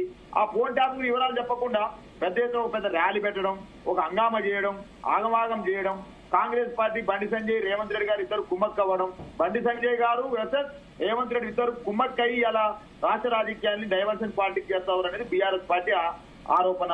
గతంలో కూడా రాజా సింగ్ గారు కూడా ఇదే మాట చెప్పినారు. మేడం ఏమంటున్నామంటే సిట్టు దర్యాప్తు చేస్తా ఉంది, విషయాలన్నీ కూడా బయటపడతాయి. హిందూ అనే కథనంలో నేను వచ్చిన అంశాన్ని మళ్ళీ గుర్తు చేస్తా ఉన్నా. అంటే ఆ పోలీస్ సిట్ ఆఫీసర్ ఎవరైతే ఉన్నారో ఒక హిందూ అనేటువంటి ఒక హిందూ అనే పత్రిక విలేకరి జర్నలిస్టు అడిగితే దీంట్లో ఎక్కువ 6,000 7,000 అని చర్చ జరుగుతుంది. అది లేదు. వ్యాపారవేత్తలు లేరు. అదే విధంగా మామూలుగా సినిమా పరిశ్రమ సంబంధించిన వాళ్ళు లేరు, జడ్జీలు లేరు, న్యాయవాదులు లేరు. కానీ రాజకీయాలకు సంబంధించి రెగ్యులర్ గా ఏదైతే రాష్ట్రంలో ఏదైతే ప్రాసెస్ జరుగుతుందో ఆ ప్రాసెస్ ప్రకారమే జరిగింది. కాబట్టి ఇవాళ ఫోన్ ట్యాపింగ్ మీద వస్తున్న ఆరోపణలన్నీ కూడా అవాస్తవం అని చెప్పేసి హిందూ అనే పత్రికలో కథనం వచ్చింది పెద్ద ఎత్తున. ఇంటర్లీ ఆ పోలీస్ ఆఫీసర్ సిట్ ఆఫీసర్ తోటి చర్చించి ఇంకా కూడా కేసీఆర్ బదనాం చేస్తామంటే చేయండి. వాస్తవాలు పాలేందో నీళ్ళేదో భవిష్యత్తులో తెలుస్తుంది. కేసీఆర్ యొక్క అవసరం ఏందో ప్రజలకు తెలుస్తుంది. ఇలా మీరు చేస్తున్న బుద్ధి ప్రచారం తెలుస్తుంది. 20 నెలలుగా కాంగ్రెస్ పార్టీని అడుగుతాను, మేము మీ జీతాల ద్వారా అడుగుతా ఉన్నాం. కాళేశ్వరంలో లక్షల కోట్ల అవినీతి అన్నారు. జరిగింది 3,662 కోట్లు. మేడిగడ్డకైన ఖర్చు 3,662 కోట్లు. 86 పిల్లర్లుంటే 2 పిల్లర్లో పగుళ్ళు వస్తే మొత్తం లక్షల కోట్ల అవినీతి అన్నారు. మీరు కమిషన్ వేసినారు. ఒక ఋతురాగాల సీరియల్ లెక్క, చక్రవాకం సీరియల్ లెక్క 20 నెలల నుంచి నడుస్తా ఉన్నారు కేసీఆర్ గారి కుటుంబం మీద, కేసీఆర్ మీద, గత ప్రభుత్వం మీద. ఏమన్నా చేసిర్రా? విద్యుత్ ఒప్పందాల మీద మేము చర్చకు సవాల్ విసిన్నాం. ఇవాళ విద్యుత్ ఒప్పందాల్లో ఏమైనా అవినీతి జరిగింది అని ప్రతిపక్షంలో అన్నావు, ముఖ్యమంత్రిగా అన్నావు. ఏమైనా తేల్చినవని పాత రాష్ట్రంకి అడుగుతా ఉన్నాను. ORR టెండర్ లో అవినీతి అన్నావు, ఏమైనా తేల్చినవని అడుగుతా ఉన్నాను. అదేవిధంగా డ్రగ్స్ కేసులో వాళ్ళుండు వీలుండు అన్నావు, ఏమన్నా తెలిసిన వాళ్ళు అడుగుతా ఉన్నావు. జనవాడ ఫామ్ హౌస్ అక్రమాన్ని అన్నావు, ఏమన్నా తెలిసిన వాళ్ళు అడుగుతా ఉన్నాను. ఇవాళ ఏది కార్ రేసింగ్, ఈ రేసింగ్ లో అది జరిగింది ఇది జరిగింది, కేటీఆర్ జైలు వేసిన అన్నావు, ఏమన్నా అయిందా అని అడుగుతా ఉన్నాను. ఇవన్నీ కూడా మేడం డ్రైవర్స్ అండ్ పాలిటిక్స్ మాత్రమే. ఇలా గిరిజన భూముల కోసం మా కేటీఆర్ గారు లగిచర్ల గిరిజన రైతాంగానికి అండగా ఉంటే ఎంబడే తెల్లారి కేసు అని ఇంకో పైకి తీసుకొస్తారు. ఇవాళ 2500 మహిళలకు ఎందుకు అమలు చేయట్లేమంటే కేసీఆర్ కుటుంబం మీద ఇంకో ఆరోపణ చేస్తారు. ఇవాళ తులం బంగారం ఎందుకు ఇస్తలేమంటే ఇంకొక ఆరోపణ చేస్తారు. ఇవాళ రైతులకు రుణమాఫీ ఎందుకు చేయలేమంటే ఇంకొకటి తీసుకొస్తారు. దానికి బాలరాజు గారు మీరు అడిగిన దానికి ఆన్సర్ కౌశిక్ గారు చెప్తారు. ఇప్పుడు ఇన్ని ఆరోపణలు చేస్తూ వస్తున్నారు కాంగ్రెస్ పార్టీ, ఇప్పటి వరకు ఒకదానికి కూడా చర్యలు ఎందుకు తీసుకోలేదు? ఇది కేవలం divorce politics, only diversion politics, అందుకే ఇలా చేస్తున్నారు. మేడం బీఆర్ఎస్ పార్టీ లాగా డైనింగ్ టేబుల్ మీద కూర్చొని వీళ్ళని అరెస్ట్ చేయండి, వాళ్ళని అరెస్ట్ చేయండి, వీళ్ళ మీద కేసులు పెట్టండి, వాళ్ళ మీద కేసులు పెట్టండి, వీళ్ళ ఫోన్ ట్యాపింగ్ చేయండి, వాళ్ళ ఫోన్ ట్యాపింగ్ చేసే ఉద్దేశం కాంగ్రెస్ పార్టీకి ఉండదు. మాది ప్రజాస్వామ్యంలో ప్రజాస్వామ్యంగా చట్టం ప్రకారం మాత్రమే కాంగ్రెస్ పార్టీ ముందుకు పోతా ఉంది. కాబట్టి విచారణ సంస్థలకు పూర్తి స్థాయి అధికారాలు ఇచ్చారు. దాంట్లో విషయంలో ఎక్కడ కూడా రాజకీయ కక్ష కానున్న తావు ఉండదని చెప్పి కాంగ్రెస్ పార్టీ కోరుకుంటా ఉంది. అదే కాకుండా బీఆర్ఎస్ పార్టీ చేసిన తప్పులని మీరే చేసి గొర్రెల స్కామ్స్ చేసి విచారణలో అధికారులు అరెస్ట్ అయ్యారుగా. అదేవిధంగా కళ్యాణ్ గారు అరెస్ట్ అయ్యారు, అదేవిధంగా రామచంద్ర నాయక్ గారు అరెస్ట్ అయ్యారు, దానిలో లక్ష్మారెడ్డి గారు అరెస్ట్ అయ్యారు. అదే కాకుండా ఇప్పుడు చూస్తా ఉన్నారు సిట్టు విచారణ జరుగుతా ఉంది. టెలిఫోన్ ట్యాప్ వ్యవహారంలో ప్రభాకర్ రావు గారు కావచ్చు, ప్రణీత్ రావు గారు కావచ్చు, భుజంగరావు గారు కావచ్చు, రాధాకిషన్ రావు గారు వాళ్ళంతా అరెస్ట్ అయ్యారు కదా. అదే కాకుండా ఈ అరెస్ట్ అయిన క్రమంలో కేసులు ముందుకు పోకుండా ఈడీ వచ్చి బ్రేక్ వేస్తా ఉంది. ప్రతిసారి ఏసీబీ గొర్రెల స్కామ్ సంబంధించి ఈడీ ఎంటర్ అయ్యి ఆ కేసును స్లో చేశారు. అదే కాకుండా కార్రేసిన ఈడీ వచ్చేసి ఆ కేసును స్లో చేసే ప్రయత్నం భారతీయ జనతా పార్టీ బీఆర్ఎస్ పార్టీకి సహకరిస్తుంది. కాబట్టి ఈడీ అనవసరంగా వచ్చి కర్రలో కాలు పెట్టే ప్రయత్నం బీఆర్ఎస్ పార్టీకి రక్షించే ప్రయత్నం భారతీయ జనతా పార్టీ రూపంలో ఈడీ చేస్తా ఉందని చాలా స్పష్టం. తెలంగాణ రాష్ట్రంలో ఎక్కడ కూడా మేము ప్రజాస్వామ్యం బతుకుండాలని కోరుకున్నాం. కాబట్టి ప్రతిపక్షాలకు 17 గంటల పాటు అసెంబ్లీలో మాట్లాడే అవకాశం ఇచ్చింది కాంగ్రెస్ పార్టీ. తెలంగాణ రాష్ట్రంలో మీడియా మీద ఆంక్షలు ఆనాడు బీఆర్ఎస్ ప్రభుత్వంలో ఏబిఎన్ TV9 బ్యాన్ చేశారు. అదే కాకుండా వెలుగు V6 1 month వరకు బ్యాన్ చేశారు. ఇందిరా పార్క్ ధర్నా చేసుకునే అవకాశం లేదు. ప్రగతి భవన్లో ఎవరికి ప్రవేశం లేదు కదా. మీరు ప్రజాస్వామ్యం లేకుండా చేసింది ఆనాడు బీఆర్ఎస్ పార్టీ. తెలంగాణ రాష్ట్రంలో టెలిఫోన్ ట్యాపింగ్ పాల్పడేది బీఆర్ఎస్ పార్టీ, అవినీతికి పాల్పడేది బీఆర్ఎస్ పార్టీ. కాళేశ్వరంలో 92,000 కోట్ల రూపాయలు ఖర్చు పెట్టి ఒక ఎకరా కూడా భారత లేదని చాలా స్పష్టం. ఆనాడు ఇరిగేషన్ ప్రాజెక్టులో 1,76,000 కోట్ల రూపాయలు ఖర్చు పెట్టి తెలంగాణ రాష్ట్రంలో వాటర్ అలొకేషన్ కూడా జరగని మాట వాస్తవం. మీరు ఎలక్షన్ల కోసం 2018 ఎలక్షన్ల ముందు అడావిడిగా కాళేశ్వరాన్ని ప్రారంభించి తెలంగాణ రాష్ట్రంలో ఏదో మేమే అద్భుతమైన ప్రాజెక్ట్ కట్టినని చెప్పేసి తెలంగాణ ఓట్లు వేయించుకున్నారు తప్ప కాళేశ్వరం ద్వారా తెలంగాణ ప్రజలకు జరిగిన మేలు ఏం లేదు. తెలంగాణ ఆర్థికంగా చితిపోవడం కారణం మీరు తీసుకున్న అసమర్థ నిర్ణయాలు. కాబట్టి కేసీఆర్ గారు ప్రతిపక్ష నాయకుడు అసెంబ్లీకి వస్తలేడు. ప్రజలకు సమాధానం చెప్తారు. కాంగ్రెస్ పార్టీ ఎక్కడ ప్రశ్నితో ఆ సమాధానం ఎట్లా చెప్పాల్సి వస్తుందో తెలంగాణ ప్రజల ముందు నేను దోషి నిలబడతానని చెప్పేసి కేసీఆర్ గారు భావించి 2 గంటల పాటు మాత్రమే అసెంబ్లీకి వచ్చి 53 లక్షల జీతం తీసుకుని ప్రజాస్వామ్య అపహాస్యం చేసే ప్రయత్నం కేసీఆర్ గారు చేస్తా ఉన్నారు. కల్వకుంట్ల కవిత గారి ప్రశ్నలకు కేసీఆర్ గారు సమాధానం చెప్పలేరు. కల్వకుంట్ల కవిత గారి చర్యలు కూడా తీసుకోలేదు. ఎందుకంటే ఆనాడు బీఆర్ఎస్ పార్టీలో ఈటెల రాజేంద్ర గారిని సస్పెండ్ చేశారు, ఆలనాథ్ గారిని సస్పెండ్ చేశారు, రవీంద్ర నాయక్ గారిని సస్పెండ్ చేశారు, చంద్రశేఖర్ గారిని సస్పెండ్ చేశారు. అదే కాకుండా చాలా మంది అవమానించి బీఆర్ఎస్ పార్టీలో చాలా మంది బయట పంపిన పరిస్థితి మనం చూసినాం. కానీ కల్వకుంట్ల కవిత గారు కనీసం సోకాది నోటి కూడా ఇయ్యలేని పరిస్థితిలో బీఆర్ఎస్ పార్టీ కొట్టుబిట్ట ఆడుతా ఉంది. కాబట్టి బీఆర్ఎస్ పార్టీలో ఏ నాయకుడు ఉండే ఉద్దేశం లేదు. బీఆర్ఎస్ పార్టీ బతికి బట్టగట్టదు. కాబట్టి చాలా మంది ఆశ్రమం కోసం భారతీయ జనతా పార్టీలో జాయిన్ చేయించే పరిస్థితిలో బీఆర్ఎస్ పార్టీ ఉన్నది. ఖచ్చితంగా ప్రజాస్వామ్యంలో తెలంగాణ రాష్ట్రంలో కాంగ్రెస్ పార్టీ ఏ వ్యక్తి యొక్క హక్కులు హరించే ఉద్దేశం కాంగ్రెస్ పార్టీ లేదు. వాళ్ళలాగా మేము టెలిఫోన్ ట్యాపింగ్ ఎవరైనా పాల్పడతలేం. తెలంగాణ రాష్ట్రంలో ఆర్థికంగా చితిపోయిన రాష్ట్రాన్ని బతికించే ప్రయత్నంలో భాగంగా కాంగ్రెస్ ప్రభుత్వం ముందుకు పోతా ఉంది తప్ప ఇప్పటి వరకు 180 హామీలు నెరవేర్చినా మేము కాంగ్రెస్ పార్టీగా దేశంలో భారతీయ చాలా రాష్ట్రాల అధికారులను మేము చర్చ చేయడానికి సిద్ధంగా ఉన్నాం. విద్యా, వైద్యం, సేద్యం విషయంలో కాంగ్రెస్ ప్రభుత్వం సిద్ధంగా ఉంది. మేము ఇచ్చినట్టు హామీలు కావచ్చు, భారతీయ జనతా పార్టీ ఏ రాష్ట్రంలో ఏ విధంగా ఇచ్చిన హామీలు నెరవేర్చిందో అన్నింటినీ మేము చర్చ చేయడానికి సిద్ధంగా ఉన్నాం. అసెంబ్లీకి వస్తే సమాధానం చెప్తామని చెప్తే భారతీయ జనతా పార్టీ బీఆర్ఎస్ పార్టీ అసెంబ్లీకి రాకుండా అనవసరంగా రాజకీయం చేసే ప్రయత్నం కాంగ్రెస్ పార్టీ బురదలే ప్రయత్నం. ఎందుకంటే భారతీయ జనతా పార్టీ తెలంగాణ రాష్ట్రం 8 మంది ఎంపీలు గెలిపించింది. తెలంగాణ రాష్ట్రాన్ని నిధులు తీసుకుని గెలిపిస్తే తెలంగాణ నిధులు తీసుకురాకుండా బీహార్కి ఇచ్చినట్టు 55,000 కోట్ల రూపాయలు తీసుకురాలేదు. ఆంధ్ర రాష్ట్రం ఇచ్చిన 1,00,000 కోట్లు తెలియదు. తెలంగాణ రాష్ట్రం నిధులు తీసుకురాకుండా అనవసరంగా డైవర్ట్ పాలకి చేసేది ఓన్లీ కిషన్ రెడ్డి గారు, బండి సంజయ్ గారు తప్ప కాంగ్రెస్ పార్టీ కాదు. చట్టం ప్రకారం మాత్రం విచారణ సంస్థలు విచారణ పూర్తి చేయాలని చెప్పి కాంగ్రెస్ పార్టీ పూర్తి స్వేచ్ఛ ఇచ్చింది. కాబట్టి తెలంగాణ రాష్ట్ర ప్రజాస్వామ్యం బతుకుండాలి. ప్రజలకు ఇచ్చిన ప్రతి హామీ నెరవేర్చే ప్రయత్నంలో కాంగ్రెస్ పార్టీ ముందుకు పోతా ఉంది.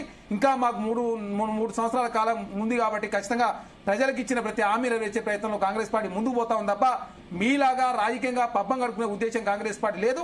దయచేసి అనవసరం విమర్శలు మానుకొని ప్రజాస్వామ్యబద్ధంగా సలహా సూచనలు ఇస్తే కాంగ్రెస్ పార్టీ తీసుకోవడానికి సిద్ధంగా ఉంది. ఖచ్చితంగా ప్రత్యేక అసెంబ్లీ సమావేశాలు కూడా ప్రారంభం కాబోతా ఉన్నాయి. 42% బీసీ రిజర్వేషన్ ప్రయత్నంలో కాంగ్రెస్ పార్టీ ముందుకు పోతా ఉంది. భారతీయ జనతా పార్టీ సహకరిస్తలేదు ఈ బిల్లుకు. బీఆర్ఎస్ పార్టీ కూడా అసెంబ్లీలో బిల్లు పాస్ అవుతా ఉంటే వాళ్ళు బైకాట్ చేసి వెళ్ళిపోయిన పరిస్థితి మనం చూసినాం. రాష్ట్రపతి గారు ఆమోదిస్తలేరు, రాష్ట్రపతి గారు అపాయింట్మెంట్ ఇస్తలేరు, గవర్నర్ గారు లీగల్ ఒపీనియన్ కు కేంద్ర హోంశాఖకు ఆర్డినెన్స్ విషయంలో వారు పంపారు. దీన్ని డిలే చేసే ప్రయత్నం భారతీయ జనతా పార్టీ చేస్తా ఉంది తప్ప కాంగ్రెస్ పార్టీ ఎక్కడ చేయడం లేదు. 18 నెలల కాలం పాటు లేట్ అయినా పర్వాలేదు కానీ బీసీలకు ఇచ్చిన హామీ నెరవేర్చే ప్రయత్నంలో కాంగ్రెస్ పార్టీ చిత్తశుద్ధితో ముందుకు పోతా ఉంది. కాబట్టి జాతీయ స్థాయిలో బీసీ అంశం ప్రధాన అంశమైంది. జాతీయ స్థాయిలో చర్చ జరుగుతున్న దానికి కారణం కాంగ్రెస్ పార్టీ, రేవంత్ రెడ్డి గారు, రాహుల్ గాంధీ గారు కాంగ్రెస్ పార్టీ తప్ప భారతీయ జనతా పార్టీ బీసీలు మోసం చేసి తెలంగాణ రాష్ట్రంలో బీజేపీ నేత కూడా ఇవ్వకుండా, రాష్ట్ర అధ్యక్షుడు ఇవ్వకుండా బీసీని ముఖ్యమంత్రి చేస్తానని చెప్పిన భారతీయ జనతా పార్టీ బీసీలు మోసం చేసే ప్రయత్నం చేస్తా ఉంది. అదేవిధంగా బీఆర్ఎస్ పార్టీ కూడా బీసీలను మోసం చేస్తూ 42% రిజర్వేషన్ ఈ కాంగ్రెస్ పార్టీ ఇస్తానికి సిద్ధంగా ఉన్నారు. దాన్ని సపోర్ట్ చేయకుండా ఆనాడు 34% రిజర్వేషన్ 23% కుదించి తర్వాత జడ్పీ సర్పంచ్ ఎలక్షన్ లో 18% తక్కువ చేసి ఏకంగా బీసీలకు రాజకీయంగా అనగదొక్కే ప్రయత్నం భారతీయ జనతా పార్టీ బీఆర్ఎస్ పార్టీ చేసింది తప్ప కాంగ్రెస్ పార్టీ ఎక్కడ చేయలేదు. ఖచ్చితంగా బీసీలకు ఇచ్చిన హామీ నెరవేర్చే ప్రయత్నంలో కాంగ్రెస్ పార్టీ. శరత్ గారు చెప్పండి. కాదు, ఫీజు రియంబర్స్మెంట్ డబ్బులు ఎప్పుడు రిలీజ్ చేస్తాడో చెప్పమన్నాడు మేడం. మరి మేము సార్ మీరు శరత్ గారు కాదండి, ఇప్పుడు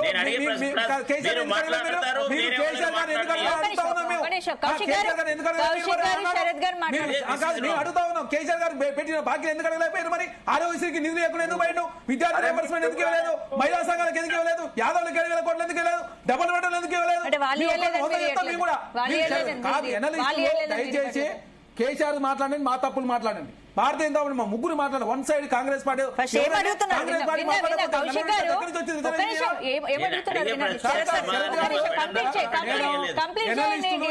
లాగా ఉండాలా, వాళ్ళు న్యూట్రల్ గా మాట్లాడాలి, వాళ్ళ స్టాండ్ న్యూట్రల్ ఉండాలి. మీరు కాంగ్రెస్ పార్టీ తప్పు చేసినట్టు కాంగ్రెస్ పార్టీని వాళ్ళ శరత్ గారు క్వశ్చన్ అడిగితే నాకు అర్థం ఉందా? శరత్ గారు చెప్పండి. శరత్ గారు కంప్లీట్ చేయండి. మీరు ఏమడుగుతారు? ఇప్పుడు నేను అడుగుతుంది ఏంటంటే, ఇప్పుడు ఇమీడియట్ గా బీసీ విద్యార్థులు విలవిల కొట్టుకుంటా ఉన్నారు ఫీజు రీఎంబర్స్మెంట్ ఇవ్వకపోవడం వల్ల. దాన్ని ఆ నిధులను ఎప్పుడు రిలీజ్ చేస్తారు అని ఆ ఇద్దరు బీసీ నాయకులను నేను రిక్వెస్ట్ చేస్తా ఉన్నాను. దాన్ని డిమాండ్ చేయమని. ఫస్ట్ పాయింట్, మహిళలకు ఇవ్వాల్సిన 2,500 ఎప్పుడు ఇస్తారు? బతుకమ్మ చీరల సంగతి ఏంటిది? ఇస్తారా ఇవ్వరా? 2 నెలలు అంటే 2 చీరలు విలువైనవి ఇస్తాము అని ముఖ్యమంత్రి పదే పదే చెప్పినాడు. రాఖీ పూర్ణిమ సందర్భంగా ముఖ్యమంత్రి తనను తను అన్నయ్య అని సెల్ఫ్ ప్రొక్లెయిమ్ చేసుకున్నాడు. కాబట్టి కనీసం రాఖీ పూర్ణిమ నాడన్నా 2 చీరలు ఇస్తాడేమోనని మేము చాలా ఎదురు చూసినా. నేను రాత్రిల్లా అబ్జర్వ్ చేసిన. ఇక ఈయనేమో లగచర్లలో లంబాడీలను తీసుకువచ్చి ఈయననేమో రాఖీలు కట్టించుకున్నాడు. మరి వాళ్ళు చేసిందేంది, వీళ్ళు చేసిందేంది మేడం? అసలు టాపిక్ ని, బీసీ రిజర్వేషన్ అంశాన్ని, బీసీల సంక్షేమాన్ని పక్కకు నెట్టేటువంటి వ్యవహారము. అసలు నిరుద్యోగ భృతి ఇస్తారా ఇవ్వరా? 4,000 ఇస్తానన్న వ్యవహారం ఎక్కడ పోయింది? ఆసరా పెన్షన్ల సంగతి ఏంది? కళ్యాణ లక్షలు, తులం బంగారం ఎప్పటి నుంచి ఇస్తారు? అన్నిటికీ డెడ్ లైన్ December 9 అని చెప్పినారు వాళ్ళు. మనం ఎవ్వరు అడగలేదు. ప్రజానీకం ఎప్పుడు కూడా మీరు 5 సంవత్సరాల నిడివిలో చేయండి అని వీళ్ళు అనలేదు. అప్పుడు వాళ్ళు ఏమన్నారు? December 9 నాడు మీకు 15,000 రైతు భరోసా వస్తుంది అని అన్నారు. ఇప్పటి వరకు అది రైతు బంధువా, రైతు భరోసానా? ఇప్పుడు 10,000 ఇస్తేనేమో రైతు బంధు అవుతుంది, 15,000 ఇస్తే రైతు భరోసా అవుతుంది. అది గుర్రం కాదు, గాడిది కాదు, కాచర గాడిదని తీసుకొచ్చి 12,000 ఇచ్చినారు. ఇట్లా బీసీలను, బహుళంగా ఉన్న బీసీలను మోసం చేయడానికి ఈ థర్డ్ క్లాస్ వ్యవహారాలు తీసుకొని వచ్చినారు. ఈ ఓటు ఇది ఇప్పటిది ఈ కేసు ఉంది చూసినారా, ఈ ఫోన్ ట్యాపింగ్ అనేది, ఇది ఇప్పట్లో తేలనివ్వరు. ఇది ఇట్టనే ధారావాహిక కంటిన్యూ అవుతుంది. ఎప్పుడు సమస్యలు వస్తే అప్పుడు మళ్ళా ఈ కేసు ఇదొకటి అదొకటి తీసుకొని వస్తారు. అది మేడం అసలు మీ అన్నిటికీ శరత్ గారు దయచేసి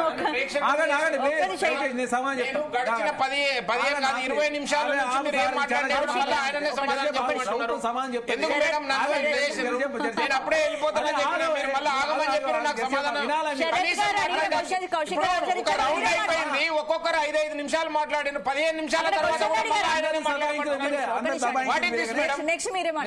ఎందుకు నాకెందుకు ఏం సమాధానం చెప్తారు? గంట సేపు మాట్లాడిండు, మళ్ళీ అదే నన్ను కాంగ్రెస్ పార్టీని అడిగారు. ఎందుకు కూర్చోబెట్టిర్రు ఇప్పుడు ఇక్కడ? చారి గారు ప్లీజ్. అది కాదు మేడం, 15 నిమిషాల తర్వాత కూడా నాకు అవకాశం ఇవ్వకుండా మళ్ళీ రెండోసారి మూడోసారి కూడా ఆయనకి అవకాశం ఇస్తే ఎవరైనా మాట్లాడతామా? ఎట్లా మరి చెప్పండి దిలీప్ గారు, టాపిక్ చెప్పండి ఫస్ట్. డైవర్షన్ మీరే మాట్లాడండి. మర్చిపోయే ఆయనకు అవకాశం ఇచ్చింది కావాలని మాట్లాడి చెప్పండి. ఇప్పుడు కాంగ్రెస్ పార్టీ చెప్పింది, బీఆర్ఎస్ పార్టీ చెప్పింది, ఎన్ని అవాకులు చెవాకులు చెప్తా ఉన్నారు. ఒక్కటన్నా ఆరోపణ నిర్దిష్టంగా చేసిండ్రా? వారి గురించి వారు తప్పులు చేసిండ్రు, అవినీతి చేసిండ్రు, అక్రమాలు చేసిండ్రు అని మేము కాదు, కాంగ్రెస్ పార్టీ ప్రభుత్వం కూడా చెప్పింది కదా, కాంగ్రెస్ పార్టీగా చెప్పారు కదా ఎన్నికల కంటే ముందు. వారిపైన నిర్దిష్టమైన చర్యలేవి అని అంటే ఎందుకు చెప్తలేరు? దాని గురించి ఎందుకు మాట్లాడతలేరు? మేము ప్రజాస్వామ్యాన్ని బతికిస్తున్నామని చెప్తా ఉన్నారు కదా. ఏది ప్రజాస్వామ్యము? ప్రజాస్వామ్యం అయితే, ప్రజాధనం లూటీ అయితే ఎవరో ఒకరు జవాబుదారీ తీసుకోవాల్సిన అవసరం ఉందా లేదా? ఆ ప్రభుత్వంలో ఇంత లక్షలాది రూపాయలు లూటీ అయింది, దేనికి ఎవరిని జవాబుదారీగా చేసిండ్రు? ఎందుకు సమాధానం తీసుకుంటలేరు మీరు? ఎవరిని అరెస్టులు చేస్తున్నారు? ఎవరిని జైలుకు పంపుతా ఉన్నారు? ఎందుకు విచారణ పొడిగిస్తా ఉన్నారు? ఎందుకు వారు ధారావాహికగా చేస్తున్నారు అని చెప్పి బాలరాజు గారు అడుగుతా ఉన్నారు. మీరు ఏం చేస్తారో చేసుకోండి అని అడుగుతున్నారు కదా. వారు ఇన్ని స్కామ్లు అని చెప్పిండు కదా. ఇప్పుడు మనం చెప్పిన స్కామ్లే టీఆర్ఎస్ పార్టీ చెప్తా ఉంది. ఔటర్ రింగ్ రోడ్ స్కామ్ అంటుంది, గొర్రెల స్కామ్ అంటుంది, టెలిఫోన్ స్కామ్ అంటుంది, విద్యుత్ సంస్థల కొనుగోలు ఒప్పందాలు అంటుంది.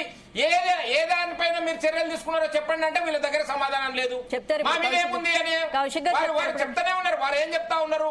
ప్రజాస్వామ్యంగా మేము ప్రజాస్వామ్యయుతంగా మేము పూర్తిగా సమయం ఇచ్చిన వాళ్ళకి ఇట్లనే కొనసాగిస్తారని చెప్తా ఉన్నారు. ఏ విధంగా చేస్తున్నారయ్యా బాబు అని అంటే చెప్తలేరు. సిబిఐకి ఎంక్వైరీకి ఏంటి అంటే సిబిఐ పైన మాకు నమ్మకం లేదంటారు. ఎవరి మీద నమ్మకం ఉంది మీకు? మీరు ఇచ్చిన విచారణ సంస్థల పైన మీకు నమ్మకం లేదు. పొడిగిస్తూ పోతా ఉన్నారు. విచారణ చేయండి అంటే ఇప్పుడు కొత్త ఈక్వేషన్ ఏం చేస్తా ఉన్నాడు? ఈడీ ఎంటర్ అయిపోయిందంట, వీళ్ళ విచారణకు అడ్డం పడ్డదంట, అందుకని విచారణ వెనుకబడ్డదంట. ఎవరు చెప్తున్నారు సమాధానాలు? ఎవరు చెప్తున్నారు? కౌశిక్ గారు ఆన్సర్ ఇస్తారు. ఏం చెప్తున్నారు? ఏం మాట్లాడుతున్నారు? ఇంకొక ప్రశ్న, అన్ని అబద్ధాలు మాట్లాడుతున్నారు, అవసరాలు మాట్లాడుతున్నారు. ఒక్కటంటే నిజం లేదు. ప్రజలకు జవాబుదారితనం ఉంటే ఇదంతా లేదు. మీరు అడిగిన క్వశ్చన్స్ ఆన్సర్ ఇస్తారు. శరత్ గారు చెప్పండి, ఏదో అంటున్నారు. నేను అనేది ఏంటంటే పీసీ ఘోష్ కమిషన్ రిపోర్టును ఎందుకు పబ్లిక్ చేయలేదు? We want to know what has happened in Kaleshwaram. ఎందుకంటే అది చాలా బహుళంగా జరిగింది. 100 కోట్ల రూపాయలు వృధా అయినాయి, ప్రజాధనం నాశనమైందన్నారు.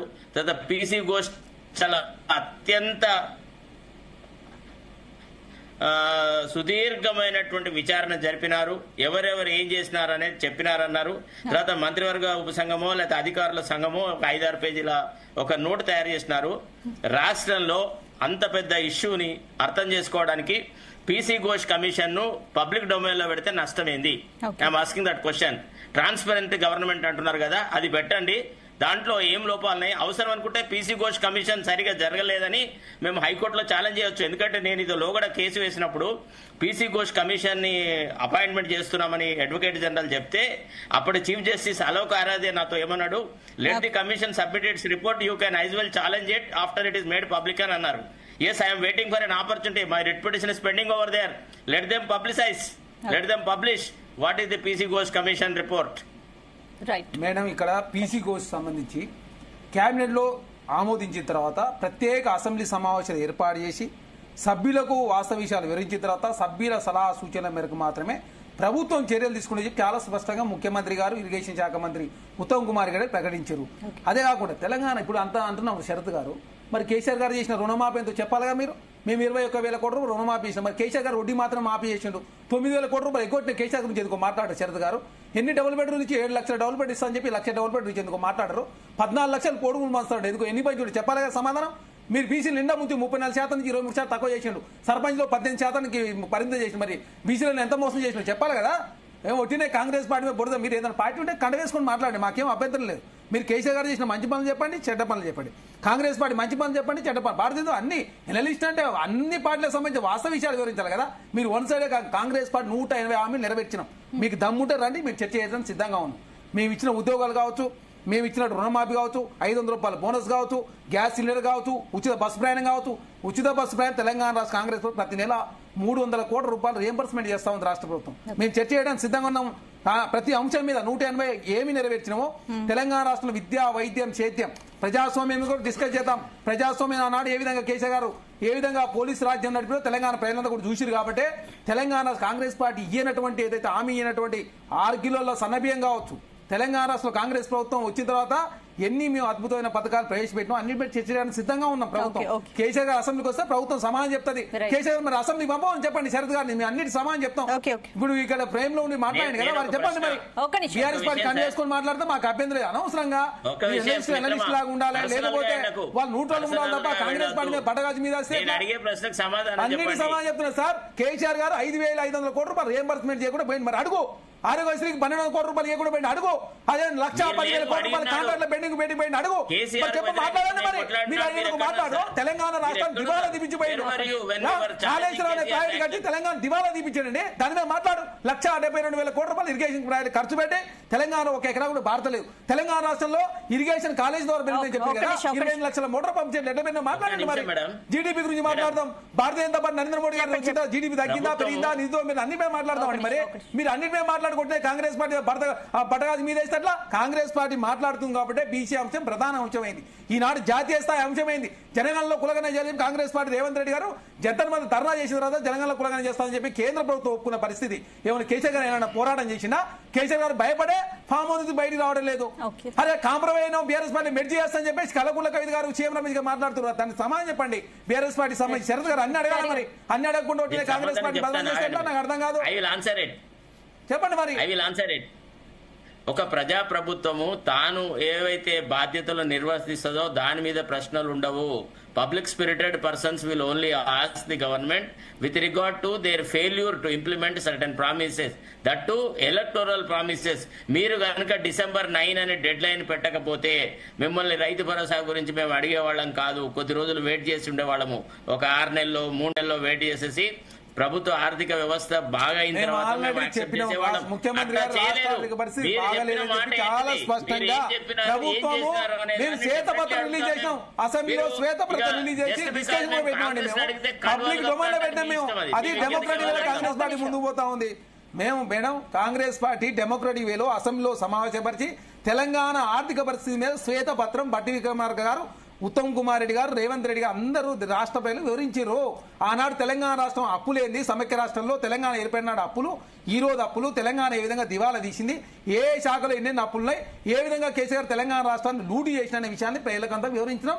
మాకు కొంత టైం కావాలని చెప్పి చాలా స్పష్టంగా ముఖ్యమంత్రి గారు మేడం మాకు 3 సంవత్సరాల కాలం పాటు టైం ఇచ్చారు. మేమేమంటా ఉన్నాం, కేసీఆర్ గారు ఇచ్చిన హామీలు కావచ్చు, కేసీఆర్ గారు నెరవేర్చిన హామీలు, భారతీయ జనతా పార్టీ ఇచ్చిన హామీలు నెరవేర్చినాయి. మా కాంగ్రెస్ పార్టీ మీరు 1.5 years ఏం చేసినాం అన్నింటి మీద చర్చ చేస్తాం. అసెంబ్లీ రాకుండా పారిపోతుంది. మరి ఒక నిమిషం బాలరాజ్ గారు మీరు చెప్పండి, కంప్లీట్ చేయండి. బాలరాజ్ గారు మీరు ఏం చెప్పాలనుకున్నారు ఫైనల్ గా చెప్పండి. చరణ్ గారు మాట్లాడుతూ మాకు ఇంకా 3 సంవత్సరాల టైం ఉందని మాట్లాడుతున్నారు కదా. వారు ఎలక్షన్ సమయంలో మేనిఫెస్టో పెట్టినప్పుడు ఏం చెప్పారు మేడం? 100 రోజులలో 6 గ్యారంటీలని చెప్పిన మాట వాస్తవం కదా? ఒక్కసారి కాంగ్రెస్ పార్టీ చరణ్ గారు గుర్తు చేసుకోవాలి.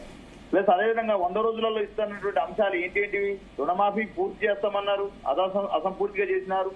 రైతు భరోసా సంబంధించి మీరు 15,000 అన్నారు, అది కాస్త 12,000 ఇచ్చినారు. రెండు దఫాలుగా ఎగ్గొట్టినారు. అదేవిధంగా ఇవాళ ముసలోళ్ళకు సంబంధించి పింఛన్ సంబంధించి గతంలో మీరు చెప్పిందిగా 4,000 ఇస్తామన్నది 100 రోజుల్లో చేస్తామన్నమాట వాస్తవం కాదా? ఇవన్నీ 2,500 మీరే కదా మహిళలకు ఇస్తామన్నది, మరి అది 100 రోజుల్లో చేస్తామన్నది. బాలరాజు గారు టైం ఎక్కువ లేదండి, ఫైనల్ గా ఏం చెప్పదలుచుకున్నారు మీరు చెప్పండి. ఇలా కాంగ్రెస్ పార్టీ ఆడలేక మధ్యలో ఓడినట్టు ఎవరిస్తా ఉంది. ఇలా ఈ రాష్ట్రంలో వారిచ్చిన హామీలు అమలు చేయలేక రోజు ఒక డైవర్షన్ పాలిటిక్స్ చేస్తూ కేసీఆర్ గారిని, కేసీఆర్ కుటుంబాన్ని, కేటీఆర్ గారిని తిట్టడమే ఒక పరమావధిగా పెట్టుకుని తప్ప ప్రజలకు ఇచ్చిన హామీని అమలు చేయడంలో కాంగ్రెస్ పార్టీ ఘోరంగా విఫలమైంది. వాళ్ళ మంత్రుల మధ్య లుకలుకలున్నవి, వాళ్ళ ఎమ్మెల్యేల మధ్య లుకలుకలున్నవి. వాళ్ళ రాజగోపాల్ రెడ్డి గారిని ఒకసారి ప్రెస్ నోట్స్ అన్ని వినమని చెప్పండి, అనిరుద్ రెడ్డి గారి ప్రెస్ మీట్ వినమని చెప్పండి. రాజగోపాల్ రెడ్డి ఏం మాట్లాడుతా ఉన్నాడు, అనిరుద్ రెడ్డి గారు ఏం మాట్లాడుతా ఉన్నారు, ఒకవైపు మీనాక్షి నటరాజన్ ఏం చేస్తా ఉంది.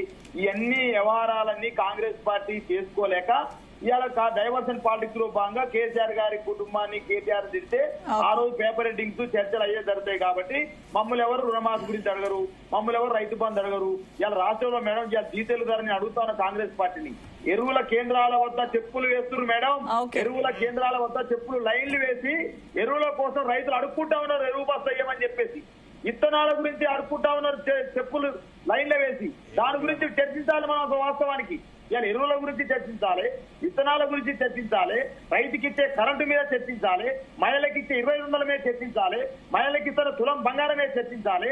ఇవన్నీ చర్చించకుండా అనవసరమైన టాపిక్ బీసీలకు రేపు ఎలక్షన్ పెట్టాలి మీరు. మరి సుప్రీంకోర్టు హైకోర్టు రూల్ ప్రకారం సెప్టెంబర్ 30వ తారీఖు లోపు నిర్వహించాలి. ఆల్రెడీ నెల అయిపోయింది, 2 నెలలే ఉంది. బీసీలకు 42% ఇస్తామని చెప్పారు కదా, బీరాలు పలికిరు కదా, తల కొట్టేసుకుంటామన్నారు కదా. చెప్తారు కౌశిక్ గారు, అన్నిటికీ ఆన్సర్ చెప్తారు. ఎప్పుడు ఇస్తారు మీరు? శరత్ గారు మీరు ఫైనల్ గా చెప్పండి, ఏం చెప్తారు?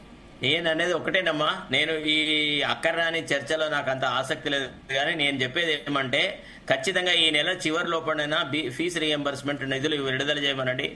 70% మంది బీసీ విద్యార్థులు అల్లల్లాడుతా ఉన్నారు. చాలా మంది నాకు ఫోన్ చేసి, సార్ మీకు పబ్లిక్ ఎక్స్పోజర్ ఎక్కువ ఉంది, మీరు ఏ చర్చా కార్యక్రమాల్లో మాట్లాడినా దయచేసి మా ఫీజు రియంబర్స్మెంట్ గురించి మాట్లాడండి అన్నారు. ఆ తమ్ముళ్ల తరఫున నేను అడుగుతా ఉన్నాను, కనీసం నెల చివరి వరకైనా ఫీజు రియంబర్స్మెంట్ నిధులను విడుదల చేయమని నా విజ్ఞప్తమ్మా. ఇక మిగతా విషయాలు రొటీన్ గా నడుస్తూనే ఉంటాయి. Political criticism is there everywhere. నేను చివరికి చెప్తున్న అంశం ఏంటంటే, బీఆర్ఎస్ ప్రభుత్వము గడిచిన 10 సంవత్సరాల లోపల అవినీతి అక్రమాలు చేసింది. ఆ ప్రభుత్వము ప్రజా వ్యతిరేకతతోటి కుప్పకూలిపోయింది. దాన్ని ఆసరాగా చేసుకునే కాంగ్రెస్ ప్రభుత్వం అధికారం చేపట్టింది. మీరు అప్పటి పిసిసి ప్రెసిడెంట్ గారు రేవంత్ రెడ్డి గారు కానీ కాంగ్రెస్ పార్టీ కానీ ఆ ప్రభుత్వం పైన తీవ్ర ఆరోపణలు చేసిర్రు, ఎన్నో రకాల ఆరోపణలు చేసిర్రు. మీరు దాంతో పాటు ఎన్నో రకాల హామీలు ఇచ్చిర్రు. హామీల గురించి వారు అంటున్నారు కదా, ఆర్థిక పరిస్థితి బాగాలేదు, కొంత ఆగండి, కొంత మా సమయం వెచ్చిస్తామని చెప్పి. అప్పటికి కూడా ప్రజలు ఎవరు కూడా రోడ్ల మీదకి వచ్చి మీరు ఇస్తామని చెప్పారు, ఎందుకు ఇస్తలేరు అని చెప్పి ఎవరు ధర్నాలు చేస్తలేరు. రేపు ఏమన్నా లోకల్ బాడీ ఎలక్షన్ లో వస్తే వాళ్ళకి ఫలితాలు విరుద్ధంగా వస్తే దాన్ని అప్పుడన్నా వాళ్ళు రియలైజ్ అవుతారని మేము భావిస్తాం.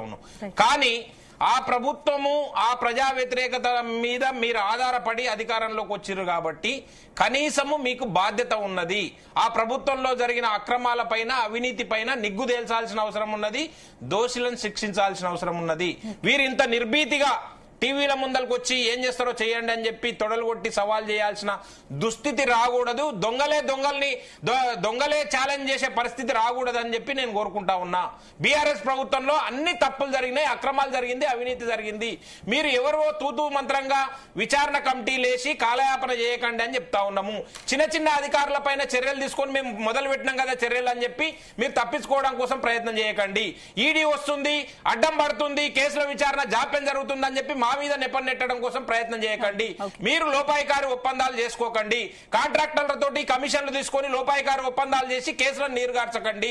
ఆ ప్రభుత్వంలో జరిగిన ప్రతి అవినీతి పైన మీరు అంత ఎందుకు మేడం, 1,00,000 ఎకరాల ధరణిలో 1,00,000 ఎకరాల అక్రమాలు జరిగినాయని చెప్పారు కదా రేవంత్ రెడ్డి గారు. 100 సార్లు అన్నారు, ఒక్కసారి కాదు. 1,00,000 ఎకరాలు అక్రమంగా కబ్జా చేసిండ్రు బీఆర్ఎస్ ప్రభుత్వంలో అని చెప్పారు. మీరు ఎన్ని ఎకరాలు స్వాధీనం చేసుకున్నారు తిరిగి? బీఆర్ఎస్ పార్టీ కబ్జా చేసిన 1,00,000 ఎకరాల లోపల కాంగ్రెస్ పార్టీ అధికారంలోకి వచ్చినాక ఎన్ని వేల ఎకరాలని తిరిగి స్వాధీనం చేసుకున్నారు? మీరు అప్పనంగా ఉన్న కంచి భూములను అమ్మేసి ఆ డబ్బులు తీసుకొని ఎంజాయ్ చేద్దామని ప్రయత్నం చేస్తున్నారు. కానీ ఆ ప్రభుత్వంలో జరిగిన అక్రమాలకు సంబంధించిన ఆ 1,00,000 ఎకరాల లోపల ఒక 10,000 ఎకరాల భూములను తీసుకుందాము, ప్రజా ప్రభుత్వంలో మేము ప్రజాపాలనలో ఇదో గీటరాయిగా నిలిపినామని చెప్పి అదే ఎగ్జాంపుల్ గా చూపేయడం కోసం ఎందుకు ప్రయత్నం చేస్తలేరు? దీని మీద మీ సమాధానం ఏందో నిర్దిష్టంగా చెప్పండి. ఉట్టిగా వీరి మీద అవాకులు చెవాకులు వేలి తప్పించుకోవడం కోసం, కాలయాపన చేయడం కోసం ప్రయత్నం చేయండి. భారతీయ జనతా పార్టీ నీతులు చెప్తే తెలంగాణ సమాజం హర్షించదు. దేశంలో నరేంద్ర మోడీ గారు ప్రధానమంత్రి 2014 నుంచి 2025 వరకు ఈ రోజు వరకు ఒక్క ప్రభుత్వ రంగ సంస్థ స్థాపించకపోగా ఉన్న ప్రభుత్వ రంగ సంస్థలను కూడా అదానికి, అంబానీకి అర్పణంగా తక్కువ ధరకు అప్పచెప్పిన మీరు. అదే కాకుండా భారతదేశాన్ని 100 లక్షల కోట్ల అప్పు చేసినందుకు మీరు మాట్లాడితే ఎట్లా నాకు అర్థంగా. GDP 7.8% GDP 5.3%. అభివృద్ధి పదంలో ముందు పోలే. అదే ప్లీజ్ దయచేసి ఎకనామిక్ సర్వే ఎకనామిక్ సర్వే చాలా స్పష్టంగా ప్రకటించింది, మీరు ఒకసారి చదువుకోండి. అదే కాకుండా భారతీయ జనతా పార్టీ తెలంగాణకు ఎన్ని నిధులు తీసుకొని చెప్పాలి? 8 మంది 12 లక్షల కోట్లు, 2 కేంద్ర మంత్రులు, ఒక రాజ్యసభ 12 లక్షల కోట్లు 11 సంవత్సరాల్లో బీహార్కి ఇచ్చినట్టు 59 లక్ష కోట్లు తెలంగాణ నిండా ముంచిన భారతీయ జనతా పార్టీ. అదే కాకుండా బీఆర్ఎస్ పార్టీ ఇంత చెప్తా ఉన్న బీఆర్ఎస్ పార్టీ ఆనాడు విద్యార్థులను పట్టించుకున్న పాపాన పోలేదు. రియంబర్స్మెంట్ మొత్తం దాదాపు 5,500 కోట్లు పెండింగ్ పెట్టిపోయిన వాళ్ళు ఏనాడు కూడా విద్యార్థులకు సంబంధించి ఫీజు రియంబర్స్మెంట్ కానీ ఎడ్యుకేషన్ మీద ఏనాడు రివ్యూ కేసీఆర్ గారు తెలంగాణ రాష్ట్రంలో ముఖ్యమంత్రి గారు స్వయాన విద్యాశాఖను వాళ్ళే పర్యవేక్షిస్తా ఉన్నారు. తెలంగాణ రాష్ట్రంలో ఎడ్యుకేషన్ కమిషన్ ఏర్పాటు చేశారు. స్కిల్ యూనివర్సిటీ, స్పోర్ట్స్ యూనివర్సిటీ, అదే కాకుండా ఎడ్యుకేషన్ రంగంలో అద్భుతమైన మార్పులు తీసుకొచ్చే ప్రయత్నంలో ప్రభుత్వం ముందుకు పోతా ఉంది. ఖచ్చితంగా డిగ్రీ కాలేజీకి సంబంధించిన విద్యార్థుల రియంబర్స్మెంట్ రాష్ట్ర ప్రభుత్వం ఆల్రెడీ కొంతవరకు ఇచ్చింది. ఖచ్చితంగా భవిష్యత్తులో మిగతా సంబంధించిన పెండింగ్ ఇచ్చే ప్రయత్నంలో కాంగ్రెస్ ప్రభుత్వం ముందుకు పోతా ఉంది. ఎడ్యుకేషన్ నాణ్యత పెంపొందించే ప్రయత్నం భాగంగా ఐటీఐ ప్లేస్ లో అడ్వాన్స్ ట్రైనింగ్ ఇన్స్టిట్యూషన్స్, అదే కాకుండా తెలంగాణ రాష్ట్రంలో ఇంటర్నేషనల్ స్కూల్ కావచ్చు, తెలంగాణ రాష్ట్ర విద్యా వ్యవస్థను మెరుగుపరిచే ప్రయత్నంలో భాగంగా అదే అమితి యూనివర్సిటీ కూడా ఆల్రెడీ జాతీయ స్థాయి యూనివర్సిటీ తెలంగాణ రాష్ట్రంలో పర్మిషన్ ఇచ్చారు.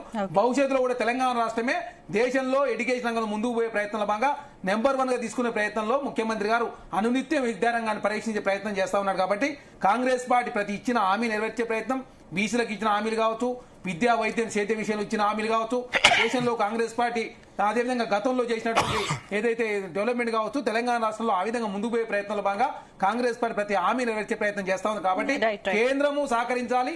రాష్ట్రంలో గతంలో కేంద్రం నిధులు ఇవ్వకపోవడం మూలంగా తెలంగాణ దివాలా తీసింది. కాబట్టి ఖచ్చితంగా కేంద్రం సహకరించాలని చెప్పి కాంగ్రెస్ పార్టీ కోరుతా ఉంది. ముఖ్యమంత్రి గారు దాదాపు 50 సార్లు కేంద్రంలో ఉన్న మంత్రుల్ని ప్రధానమంత్రి గారు కలిసి తెలంగాణ రాష్ట్ర విభజన హామీలు కావచ్చు, తెలంగాణ ప్రత్యేక గురించి అడుగుతా ఉంటే స్పందిస్తలేదు. కాబట్టి ఇప్పటికైనా భారతీయ జనతా పార్టీ సహకరించి తెలంగాణ రాష్ట్ర డెవలప్మెంట్ లో అందరూ భాగస్వాములు కావాలని చెప్పి కాంగ్రెస్ పార్టీ కోరుతా ఉంది. రైట్. థ్యాంక్ యూ కౌశిక్ గారు, థ్యాంక్ యూ దిలీప్ గారు, థ్యాంక్ యూ శరత్ గారు.